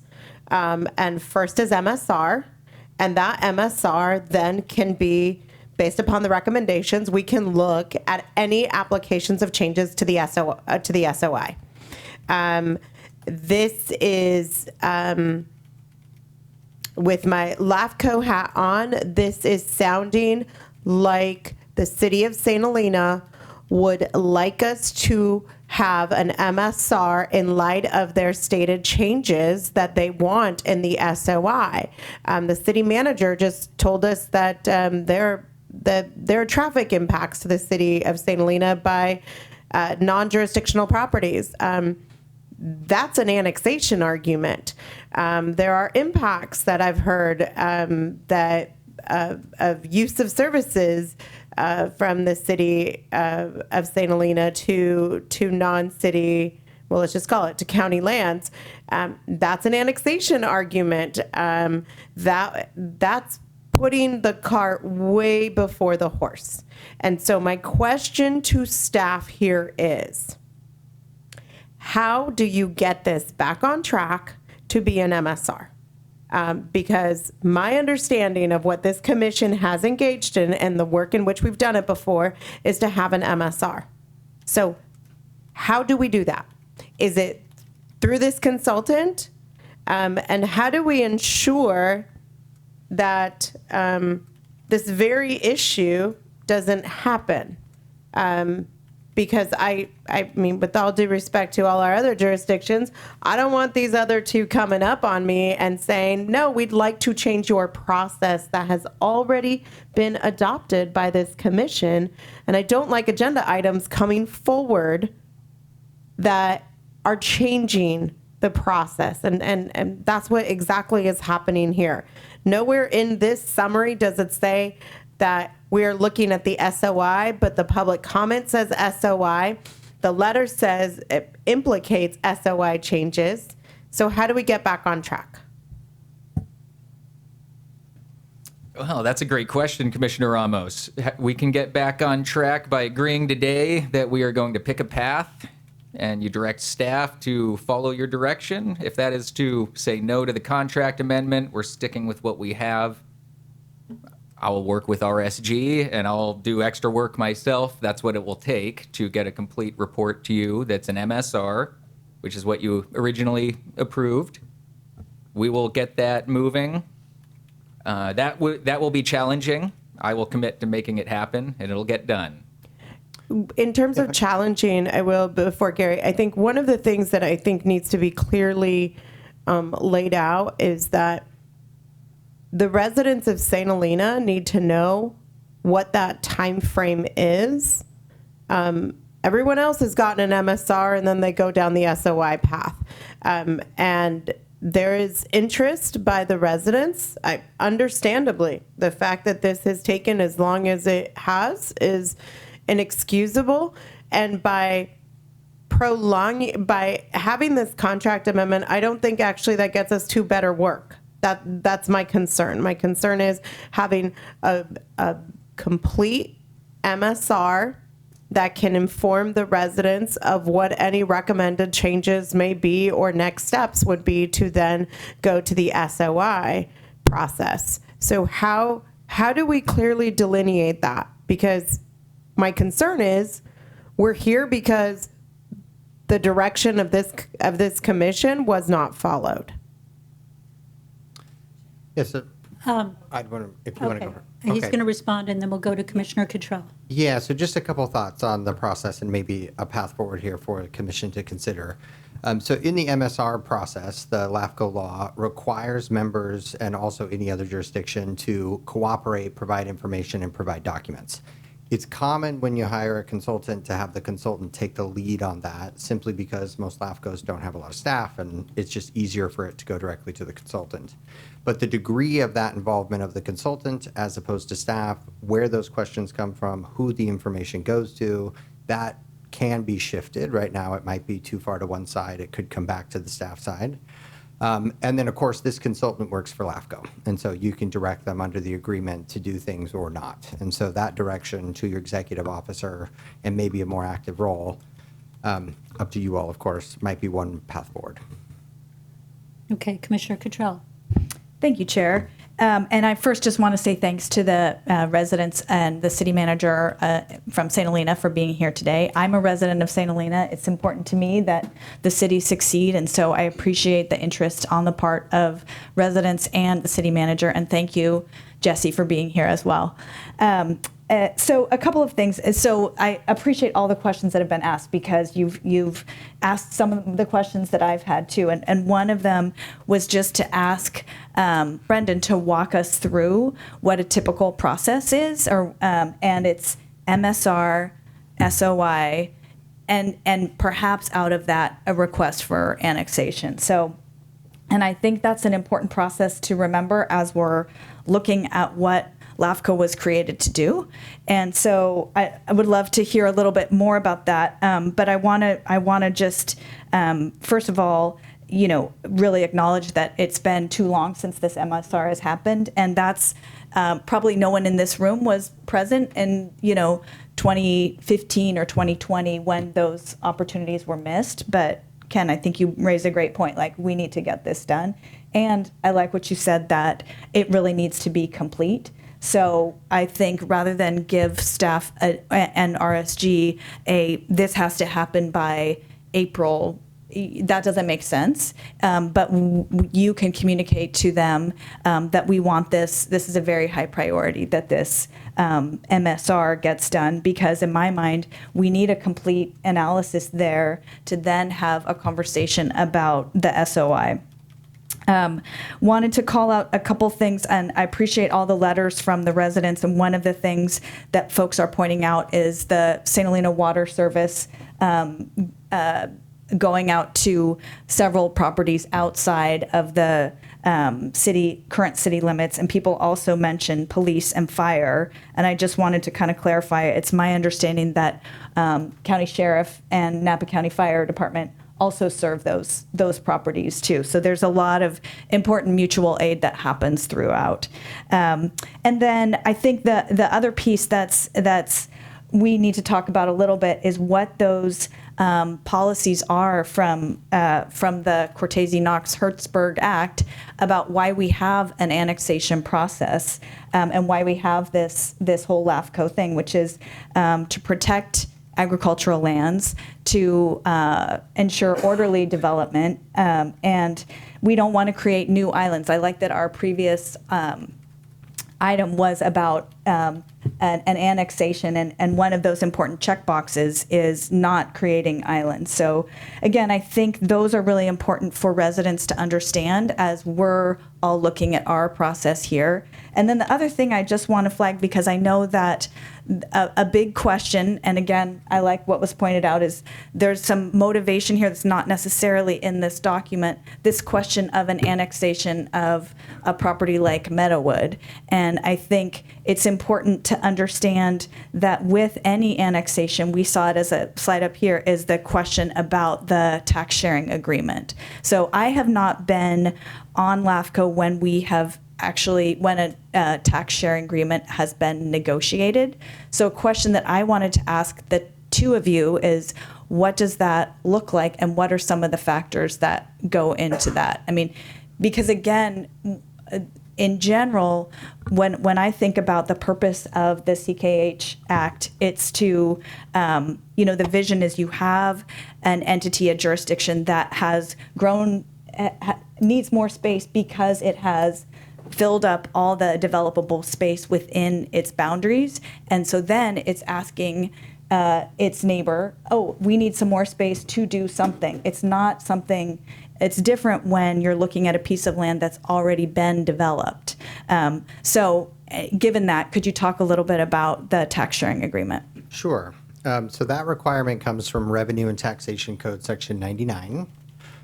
When a resolution of application is adopted by an affected agency, in this case it would be the city who would apply and adopt a resolution of application, that process includes a CEQA determination, and then there's also certain things that have to be in the application, like a plan for services and how they will be funded. That application then comes to LAFCO. Your executive officer then transmits it to the county auditor controller, who then looks at the areas to be affected, figures out the property tax revenue in that area, and then transmits that information to the agency that has adopted the resolution, if this is a city in our hypothetical, and then also to the county. There's then a period of time for good faith negotiations between the county and the city, 60, 90 days. The law does require that they meet in good faith and attempt to reach an agreement there. An agreement then has to be approved by the County Board of Supervisors and also the City Council, and that signed approved agreement has to come back to LAFCO before LAFCO can process the application. So Brendan, in effect, will hold that application and won't issue a certificate of filing until a signed tax sharing agreement has come back. And then at that point, it's agendized within a pretty short period of time for you all to take action on and approve it, modify it, or add conditions, as you would any other application. Okay. Thank you. That's very helpful. I think that's all the questions I have at this point. I think one thing I would like to point out is, as we're kind of trying to figure out where we go with all of this, there's a lot in my mind in the scope of the amended contract as laid out by RSG that makes a lot of sense. I think we should be looking at the St. Helena Municipal Sewer District, all these, looking at all the parcels. The big question in my mind, and I think I've heard this from fellow commissioners, is the kind of collapsing of the SOI process into the MSR process. So I think it's in item number 4 on RSG's letter that's the only place that the SOI is mentioned as far as I can tell in their letter. But I would ask about, if what we're doing here is some tailoring of the recommendation, maybe that would be a place to start. Yeah, I actually had the same document up with the same number 4. So I'll just piggyback on that so that we can maybe get one response, because I think for the benefit of St. Helena, for the benefit of the public, LAFCO is a complicated process, and you just kind of started on the LAFCO 101 and the response regarding tax sharing agreement, which is getting a little out ahead of our skis on where we are right now, but good to know. Maybe we should all attend the LAFCO 101. But I think we want to be clear with not only ourselves as a commission, but clear with St. Helena and the public what this report is intended to accomplish and what it is not intended to accomplish. And I think the number 4, the language says address boundary issues.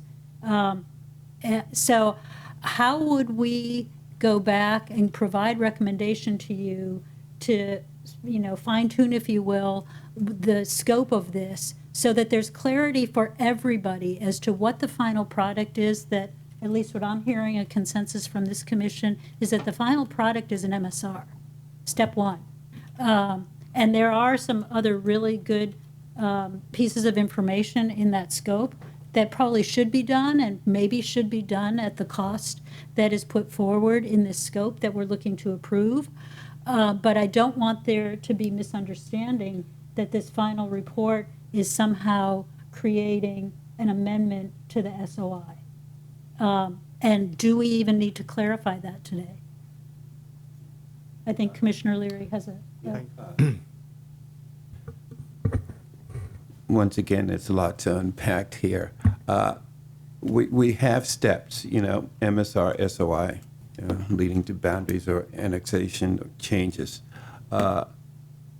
This seems to muddy the waters for me. I spoke earlier about the desire to have an MSR completed for St. Helena because one hasn't been done for such a long time because of always something coming up. I've been here since 2016 and something has always come up. So I would like to see an MSR completed. Mm-hmm. An SOI is another step. I even tried to think, okay, are we saving money if we put them together? No, so this $19,000 to do this additional. If we do the SOI afterwards by itself, we're not saving any money. But money to me is irrelevant here because I want to get the process right, do it right, and follow those steps. This muddies the water for me too much to be able to think I understand what's going on. I think as a institution, as Napa LAFCO, I think we risk our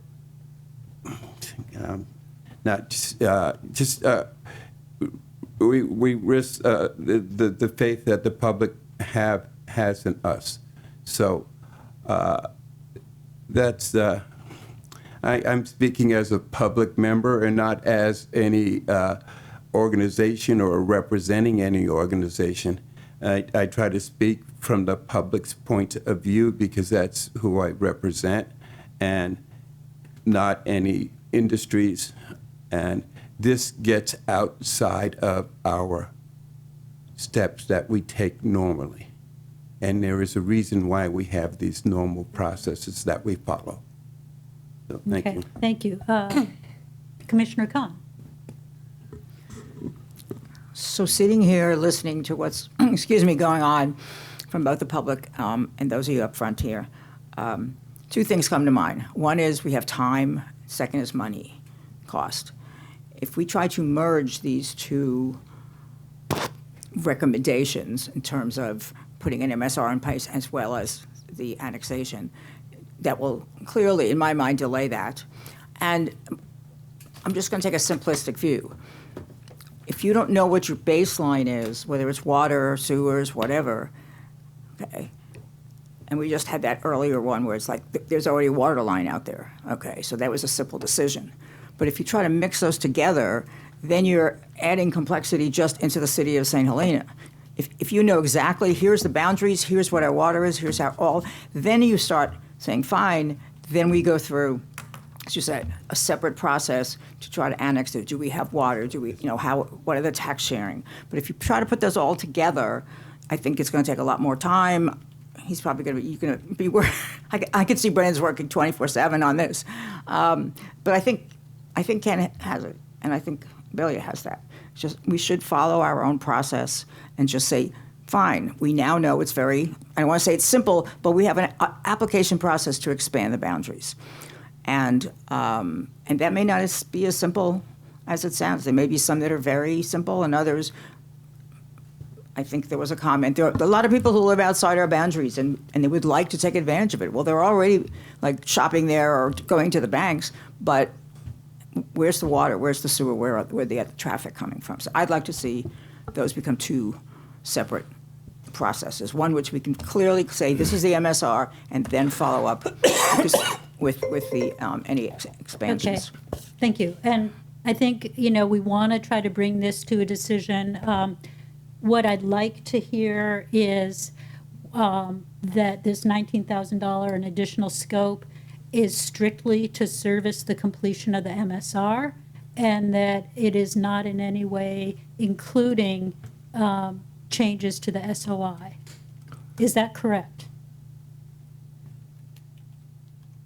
So I believe part of this would be to consider if we do approve the contract amendment. My understanding is it's possible an outcome of this is to change the SOI. If you look at 4, yeah.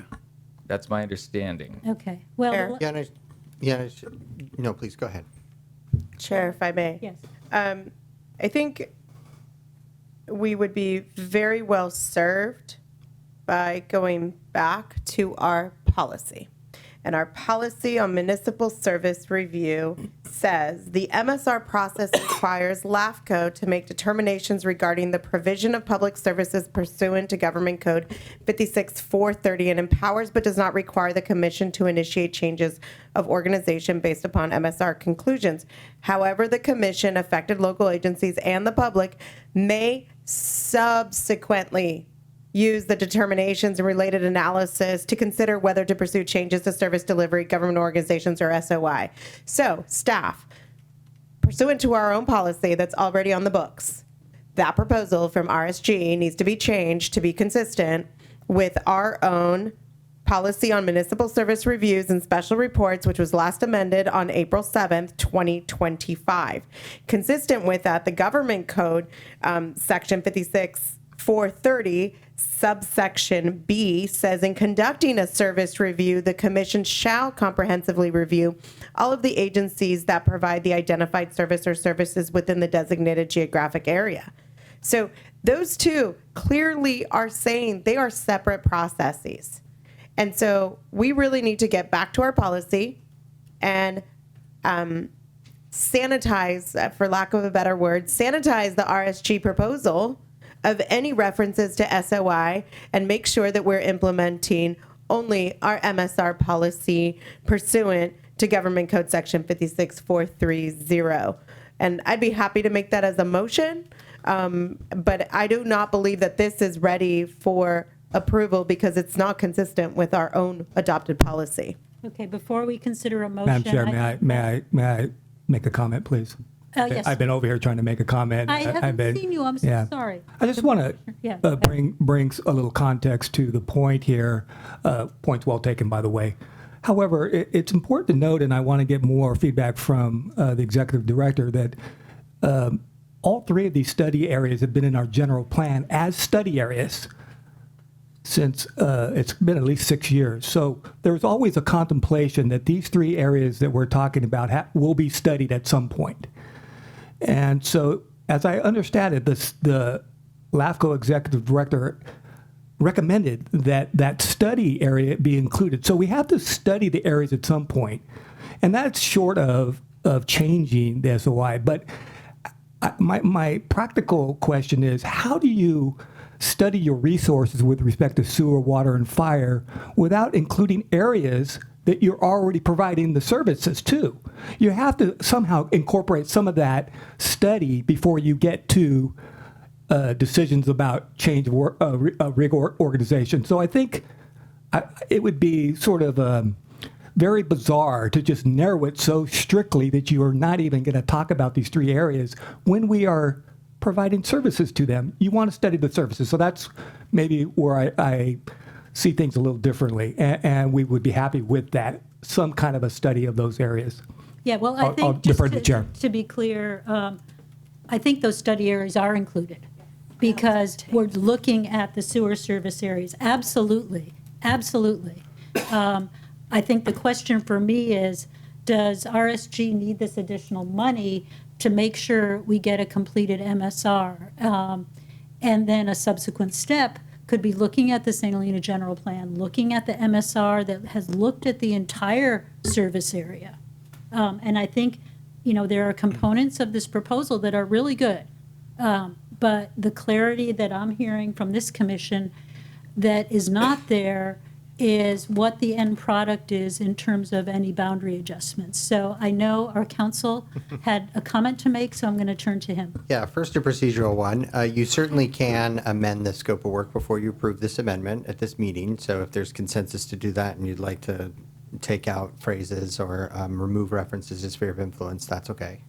I do think the two comments by Commissioner Ramos and Commissioner Dorian are consistent. The MSR will have to analyze the county and the city and everything that's being provided there. I think the question is whether or not the MSR also makes a recommendation regarding a sphere of influence, and that's the step that I think I'm hearing the commission would like to come later. And so that can be put into the scope of work here Okay. before you approve it this afternoon. We'll go to Commissioner Cottrell, and then I think Commissioner Ramos was considering a motion. Yeah, I just wanted to echo my support for what you just said, because I think that is what I want to see here is an expanded MSR in terms of the areas of study, because again, this is the moment. It's taken too long to do this MSR, and we want to be as comprehensive as we can in what sections are studied. Okay. Commissioner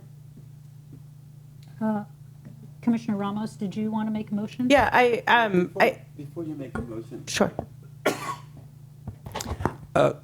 I'm still a little foggy here regarding the need to spend $19,000 to do what we wanted them to do in the first place, a complete MSR. So they need another $19,000 to include water, sewer, all those things in there. No, they should be doing that. I don't understand why we have a need for $19,000 for them to go on to complete this MSR. And unless they did not get the correct information, unless they don't know what they're doing. Commissioner Ramos alluded to why this organization, why were we choosing them. It gets cloudier for me every second, it seems like. So I'm at the point to say, follow our steps. If there needs to be a later study on the sphere, which is part of the steps, then let that be. Because when we do an MSR, we do those things.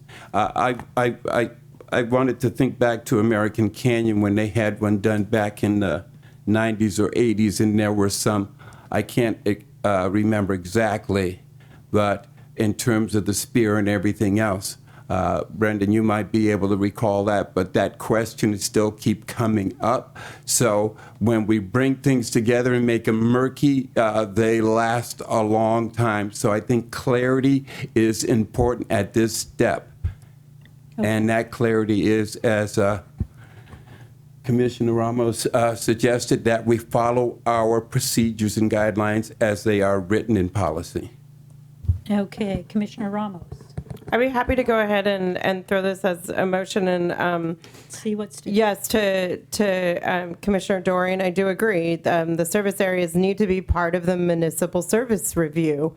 But the SOI language, which is specifically delineated in the proposal number 4, that needs to not be part of it because that's not consistent with our own policies. So my motion would be that we provide direction to the executive director to further refine the contract amendment to ensure that it is consistent with our MSR policy and does in fact include review of service areas that have been noted by the city of St. Helena that are outside of their boundaries, and that be done consistent with the government code and our policy.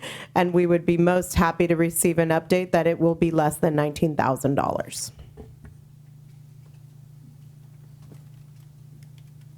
That's a motion, I believe. Do I hear a second? Second. Okay, a motion and a second. I don't suppose there's any clarifying opportunity for clarifying questions. Yeah, go ahead. Sorry, Gary, but just for the benefit of all, I did not include the original scope of the contract in the packet. Perhaps I should have. So the original scope does have a sentence that says RSG will discuss with the city of St. Helena their thoughts on the current sphere and any interest or impediments around annexation either within or outside the current SOI. So that is in the scope. I think that gets us essentially what we're aiming for. It's not a sphere update. It's not changes to the sphere, but we've already included a communication piece about the sphere. So that's in the scope now. We don't have to amend the scope on that. So this is part of an MSR process. So again, back to we have a sphere policy that maybe needs to be combined with our MSR policy. Our sphere policy says we will review the current sphere as part of an MSR. So we're doing that, and we're having conversations about the sphere already. As far as next steps and possibly changing it, looking outside additional areas, we're not doing that yet. But that's what the proposed amendment would have done. And we can combine these processes. A lot of LAFCOs do combined MSRs and sphere updates where they take an action on a sphere as part of the same process. We are attempting to be more clear in our policies that we have steps we want to follow every time. So this is a great conversation we're having. We're really down in the weeds more than I ever expected we'd get, but it's a good thing. I think we need to get into these weeds, and we have a policy committee with some work to do. Okay, and I'd heard the motion, and I think for clarification, if I could ask a clarifying question on the motion, and that would be, would this amended contract have to come back to this commission for an additional approval, or would you provide the executive director with the authority to move forward with these changes? I think that the executive director working by and through the chair can handle that. So Okay. as long as the chair is involved in any changes, I think that this commission would entrust the chair to do so. Okay, thank you. Does anyone else have clarifying questions on the motion? Yeah, I'm sorry. Well, no, I'm not. Now, Brendan just stated that the original proposal said we were going to include these things in it, right? Go back to the original, right? That statement regarding the original proposal that and the request to them to include these items in there. Well, I think what the executive officer was pointing out was in the original scope of work. In Right. the current agreement, it does talk about analyzing spheres of influence. And that is because the MSR will include recommendations and future changes of organization, which may need to include a change to the sphere of influence. Yes. That's separate, though, than saying, here's where the sphere should be as part of this Right. MSR. So my question is, why do they need $19,000 to do what we asked them to do in the first place, and they gave us a amount to do that? Now it seems to me they're asking for more money to do what we asked them to do that was in the scope in the first place. I'm going to defer to your executive Yeah. officer on that one. And I think we have a motion on the floor. I think, we're not the consultant. Things happen in life. We've all sat in meetings where we have looked at contract amendments. So I'd like to go back to Commissioner Ramos's motion, and if there's no additional questions, I'd like to, and we've had a second, Commissioner Ramos, Commissioner Leary seconded that motion. I'd like to know, all in favor? Aye. Aye. Can I, All opposed? Any opposed? I just wanted to confirm, so we had a 5-0 vote on that. It was a very long and very robust discussion. I certainly hope that our executive officer got clarity, but I want to give you an opportunity, since the motion has passed, to confirm that you've gotten the information you need to move this forward. I do have it all here. I wouldn't be able to say beyond a shadow of a doubt it's crystal clear in my head, but I have it on paper. If we have a recording, I'm certain we have it all. Okay, so we've had voted on the motion, and I'm going to close this item. Thank you. It was a really robust discussion, and I just want to say, I hope that we can move this forward structurally within the policies that we have established and keep this thing moving. So that completes item 9D. We're now going to move to item, oh no, that was C, sorry. I'm jumping the gun. Just want to say thank you to all those who wrote in from the city of St. Helena. I appreciate all the comments. Very well taken, and thank you for your public comment here. Yeah. And as I said at the very beginning of this, For the discussion, it was Yeah. really, really informative. Thank you so much. and at the beginning of this, I noted, and I'll just say again before the public leaves, stay tuned, stay involved in this process. The draft, when it's available, is really your opportunity to give the feedback on the language that will be in there. We don't have that yet either. So I think this is a process we all need to stay connected on. Thank you. Now we will move to item 9D, which is considering approval of amendments to the policy on sphere of influence and the policy on the executive officer performance review. Brendan, are you? Yeah, I'd like to propose that we change that dramatically.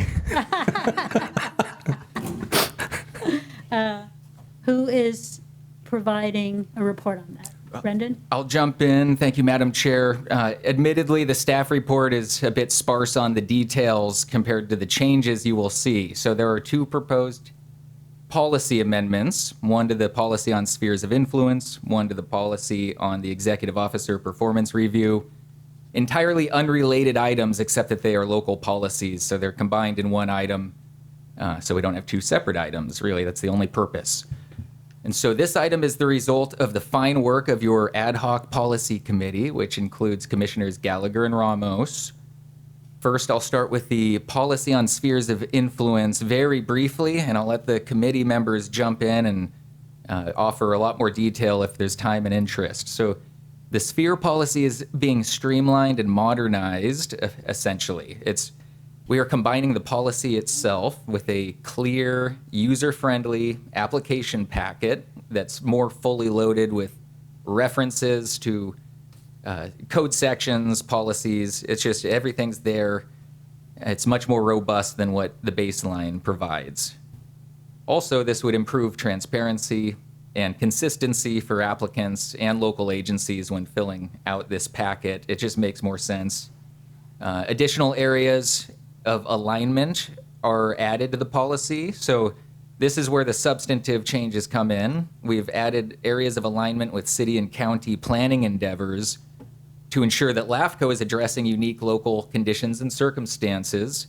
Now, an example of that is we have included language related to the Airport Land Use Commission, and we have a comment letter on that very policy language. So in your supplemental folders, very last letter is from Mr. Jose O'Day.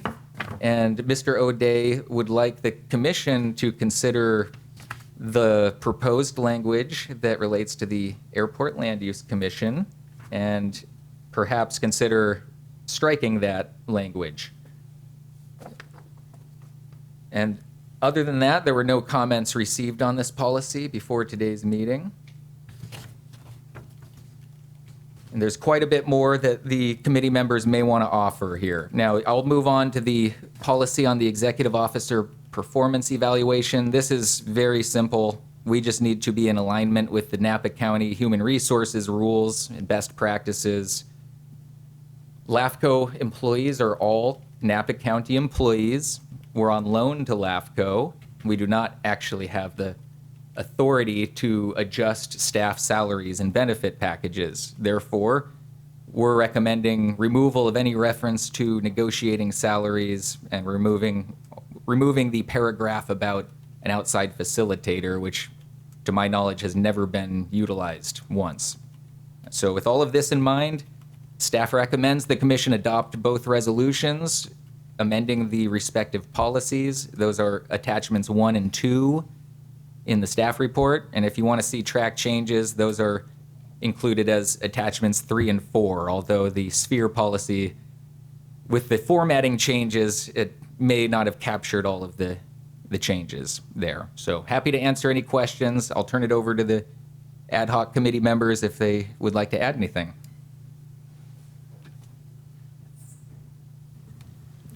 Can I just first ask maybe council to weigh in on the letter we received regarding our inclusion of the ALUC and whether or not that is valid for us to have added that? Do you mind if I take a quick look at that letter while you guys have Yeah, discussion, sure. then I'll circle back? Sure. Thanks. Okay. And Commissioner Ramos, you were also on the committee. Do you have any? Yes, I would just say for my colleagues, what Supervisor Gallagher and myself endeavored to do in the proposed changes to the sphere of influence is to really get us to a more complete application that is consistent with the government code. So we really walked through actually the government code and those things that are required for inclusion in an application and in description, that we included them as part of the application so that we at the county at least have a lot of experience on what is an incomplete application. And so to ensure that LAFCO doesn't run into that same hurdle, we expanded that. We used a lot of inputs from the County of San Luis Obispo's LAFCO, also from Santa Cruz, and there was one other one, Ventura. And so part of why we use those for just knowledge bases, they have a lot of agricultural lands as well. Ventura also has an agricultural preserve, much like we do. So we really felt that that was very aligned with our own policies. And I'd be happy to take any questions. Commissioners have questions? I'll make a couple of comments. First of all, I thought the formatting was fantastic. I think it brings it into the 21st century. I really appreciate that. I had asked Brendan, I believe this application form will be fillable. I think those are all directions that we want to go. This is probably our key, application form, if you will. So I really appreciate the effort that was made in not just the text changes, but the formatting changes. One thing that we might want to consider or think about is, when you look at our policies and you go to our website and you read our policies, a policy is a policy. This is kind of the only one that combines a policy with the application. And so when we think about formatting, I'm wondering if we want to a little bit double dip and create one form that is just the policy for those who just want that. And then although it would be repeated and in the application, we have it again repeated as just the application. That's my main comment on this. Otherwise, it was very thorough. I read through the whole thing. I'd be interested in your comment on ALUC because they do weigh in on a lot of land use decisions. So I'll turn it over to our council. Yes, so happy to address this question and the comment from Mr. O'Day. So as you all know, the Airport Land Use Commission adopts an airport land use compatibility plan. Around the airport, there are zones where different uses are allowed. Those things are then incorporated into the county general plan and zoning, and then also the city that's surrounding an airport as well. Your sphere of influence doesn't actually allow that boundary to change, as you know, and it doesn't approve uses there. LAFCO doesn't have authority over land use or zoning. So even if you were to do a sphere of influence in that area change, it would still need to come back for boundary change, and then at that point, there'd still need to be zoning of the city or likely the city to be consistent with their zoning and general plan and also with the airport land use compatibility plan. My thought on the language here is that there might be circumstances where you all have a disagreement with the other side and might want to proceed with this. I don't see any issue with consulting with the Airport Land Use Commission on their thoughts on this. They are very familiar with the plan, of course, and the zoning. You all have to consider general plan and the land use in the area before you make a decision anyway. My only thought is receiving authorization would imply that you cannot proceed even if you want to unless this commission signs off on it. And so you might want to switch that to a confer, but that's a policy decision for you all.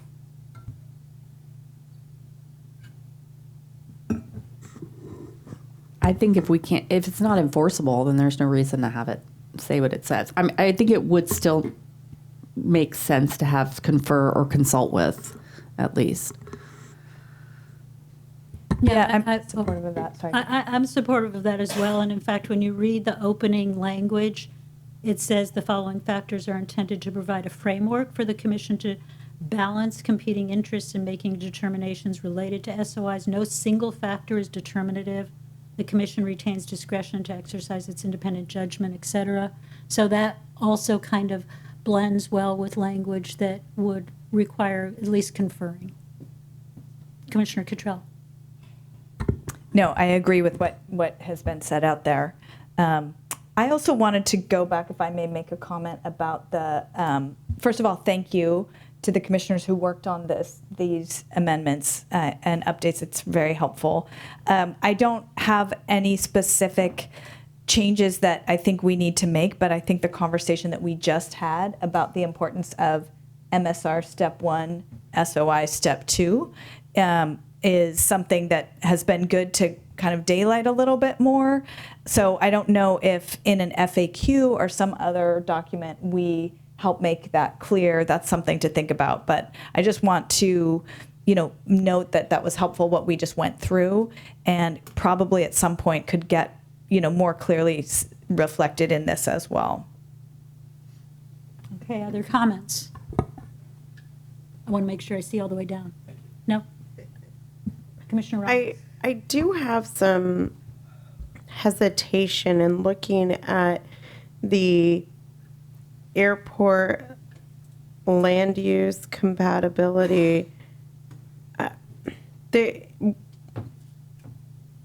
are some very interesting, because of the nature of airports, and alternate Commissioner Oro and the county have experience in this, of what our limitations are, even in terms of uses that are in your own jurisdiction. The ALUC can tell you no. And it's subject to an override, and all the override does is it allows you to do the work, but it still insulates the airport from a liability standpoint. So I actually am hesitant to say that we could approve inclusion. I'm a little hesitant. I think there was a reason, and I'm trying to go back and think about why I included Maybe it this. wasn't. Maybe it wasn't about receiving authorization, but showing compatibility with the airport's land use actual plan, compatibility plan. So maybe that the reference needs to be about the compatibility plan, not authorization. Maybe that's it. Yeah. I'm digging here. I mean, I think also the other thing that I would say, and I would just recommend for my colleagues, we do have some pretty short time frames of interested parties that are needing to pursue sphere of influence changes in a short order that are state grant dependent for housing. And so my recommendation, if the commission would be so inclined, is that we actually review this and instruct our council to work with the ALUC's council here at the county to ensure that we're not stepping on ALUC toes. Funny, we the board do not sit on the ALUC. Those are different people with great specialty. So I think that it's so as to not staying on theme, so as to not delay our work any further, it would make sense that we move forward with this and then we instruct our council to ensure that we are proceeding correctly as far as the ALUC. And I would just point out that there's language further down in this list of all of these general guidelines that I think could be beneficial, and Gary, maybe you can work with this, and that is that whatever is proposed be consistent with the county general plan and general plan of any affected city or town, there's other ways to ensure consistency. So I would be supportive of just amending that language so that it's similar to the other criteria that's on that list, rather than more of a language that sounds like a predetermination or a mandate.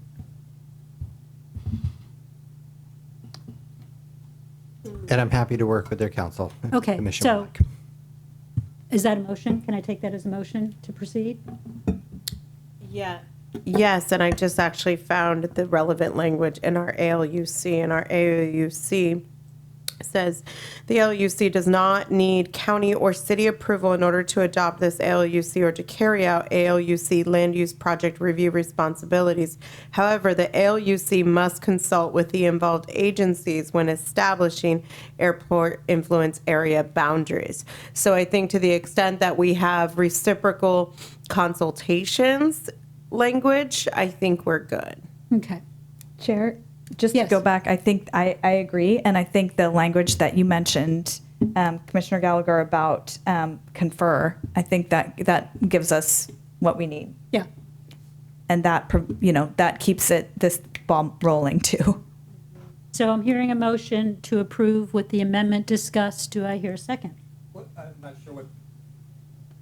Are we approving each of the policy amendments Oh, in separately this or motion? together? Well, Are there any? I don't know. Are we? Is Well, that what the no, intent is? that's a good point. I have another question on the other policy. So just a brief clarification.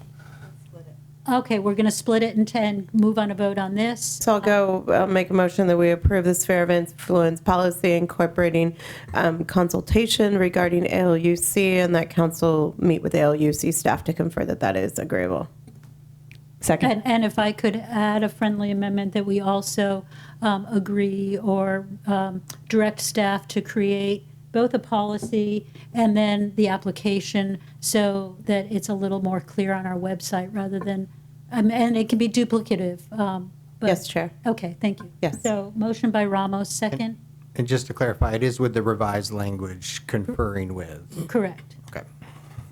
Did I hear a second? Cottrell? Yes. All in favor? Aye. Aye. Opposed? Motion carries. Whew, we're almost there. Now we're going to discuss any comments on the policy on the executive officer performance review. Brendan gave us some information. Can Commissioner Doring. Just a brief clarification. This is not the biggest issue of the day, obviously, but it says, I'm on the red line in attachment 4. I'll just read it out loud for everybody's information. At the completion of the performance review, the commission will consider any appropriate action with respect to the compensation of the executive officer and submit the completed performance review to the Napa County Human Resources. Just up above that, it talks about the chair tabulating and summarizing various responses. I just want to have clarification, make sure that it's not all of our responses are what the performance review consists of, but it's the tabulated, summarized performance review, correct? That is correct. Is that the intent? Okay. The county does have a standardized performance evaluation that incorporates, if there are many reviewers, it incorporates just one document being placed in a personnel file. All right. Thank you for that clarification. Okay, with that clarification, do you want to make a motion? I'll move to approve the staff recommendation on that item. Second. Motion by Doring, second by Ramos. All in favor? Aye. Aye. Opposed? That motion carries. I know we're running over, but I think we can relatively quickly go through action item 9E, which is considering the ad hoc subcommittee appointments. Thank you, Madam Chair. Very quickly, we have 4 ad hoc subcommittees to consider, as described in the staff report. We do need to establish a budget committee, and we need to appoint 2 members to that committee. It would be highly recommended and consistent with local policy that we appoint 2 commissioners to a legislative committee. We currently have a policy committee which is doing great work, but this is an opportunity to reconsider the membership if anyone wants to tag out or tag in. Then finally, we have an Islands Committee, which there was a consent item on this agenda, which basically said that the Islands Committee did its job and has no further work to do at this time, unless the commission as a whole sees otherwise. So this is an opportunity to consider if the Islands Committee is disbanded or if it shall continue with 2 members. So Budget Committee, Legislative Committee, Policy Committee, Islands Committee. I'll hand it back to the commission. Happy to answer any questions you may have. Okay, any questions? I'd like to maybe start in reverse order. Commissioner Ramos and I served on the Islands Committee. Personally, I would be in favor of eliminating that committee at this time. Any other comments? Okay, so I think we're fine with that. So that takes that one off the list. May as well work backwards. Policy Committee. Are Commissioners Gallagher and Ramos interested in continuing to serve? Yeah, I think we have, how many more do we have? How many more policies do we have? And I guess let's start there and understand and make sure, 15 to 20 or so policies that may not be fully accurate. We might have checked some off without needing amendments. We might be in the ballpark of 10. Did I get appointed when I was absent? No one ever told me that there were 20 of these we had to go through. I think you went through one of the harder ones. I'm seeing somewhat of a head nod. Yes. Yes. Okay. So that commission is established. The legislative committee was Commissioners Cottrell and Khan. I want to offer anyone else who might be interested, unless you 2 are willing to continue. Commissioner Oro, do you have any interest? Which of the 20 is this one? But yes. The legislative one. Happy to do it. Okay. Okay, and it's okay to have 2 alternates on that commission? I believe yes. I'll look to council. That's a yes. Okay, so Commissioners Khan and Oro will serve on that committee. And then the Budget Committee was myself and Commissioner Leary. Anyone else who is chomping at the bit to serve on the Budget Committee? Not chomping at the bit, but happy to serve. At least I'm a newbie here, so I want to participate in LAFCO, and I'm happy to do that if folks want me. But it's up to you too. If you want to continue, if you have a good gel going, then that's fine. Okay. Well, I would recommend Commissioners Leary and Doring. I would second that recommendation.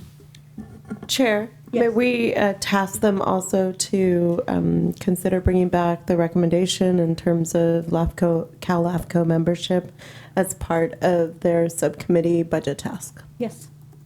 Yes. So with that, I think you've gotten the direction you need. Is there any further need for a motion?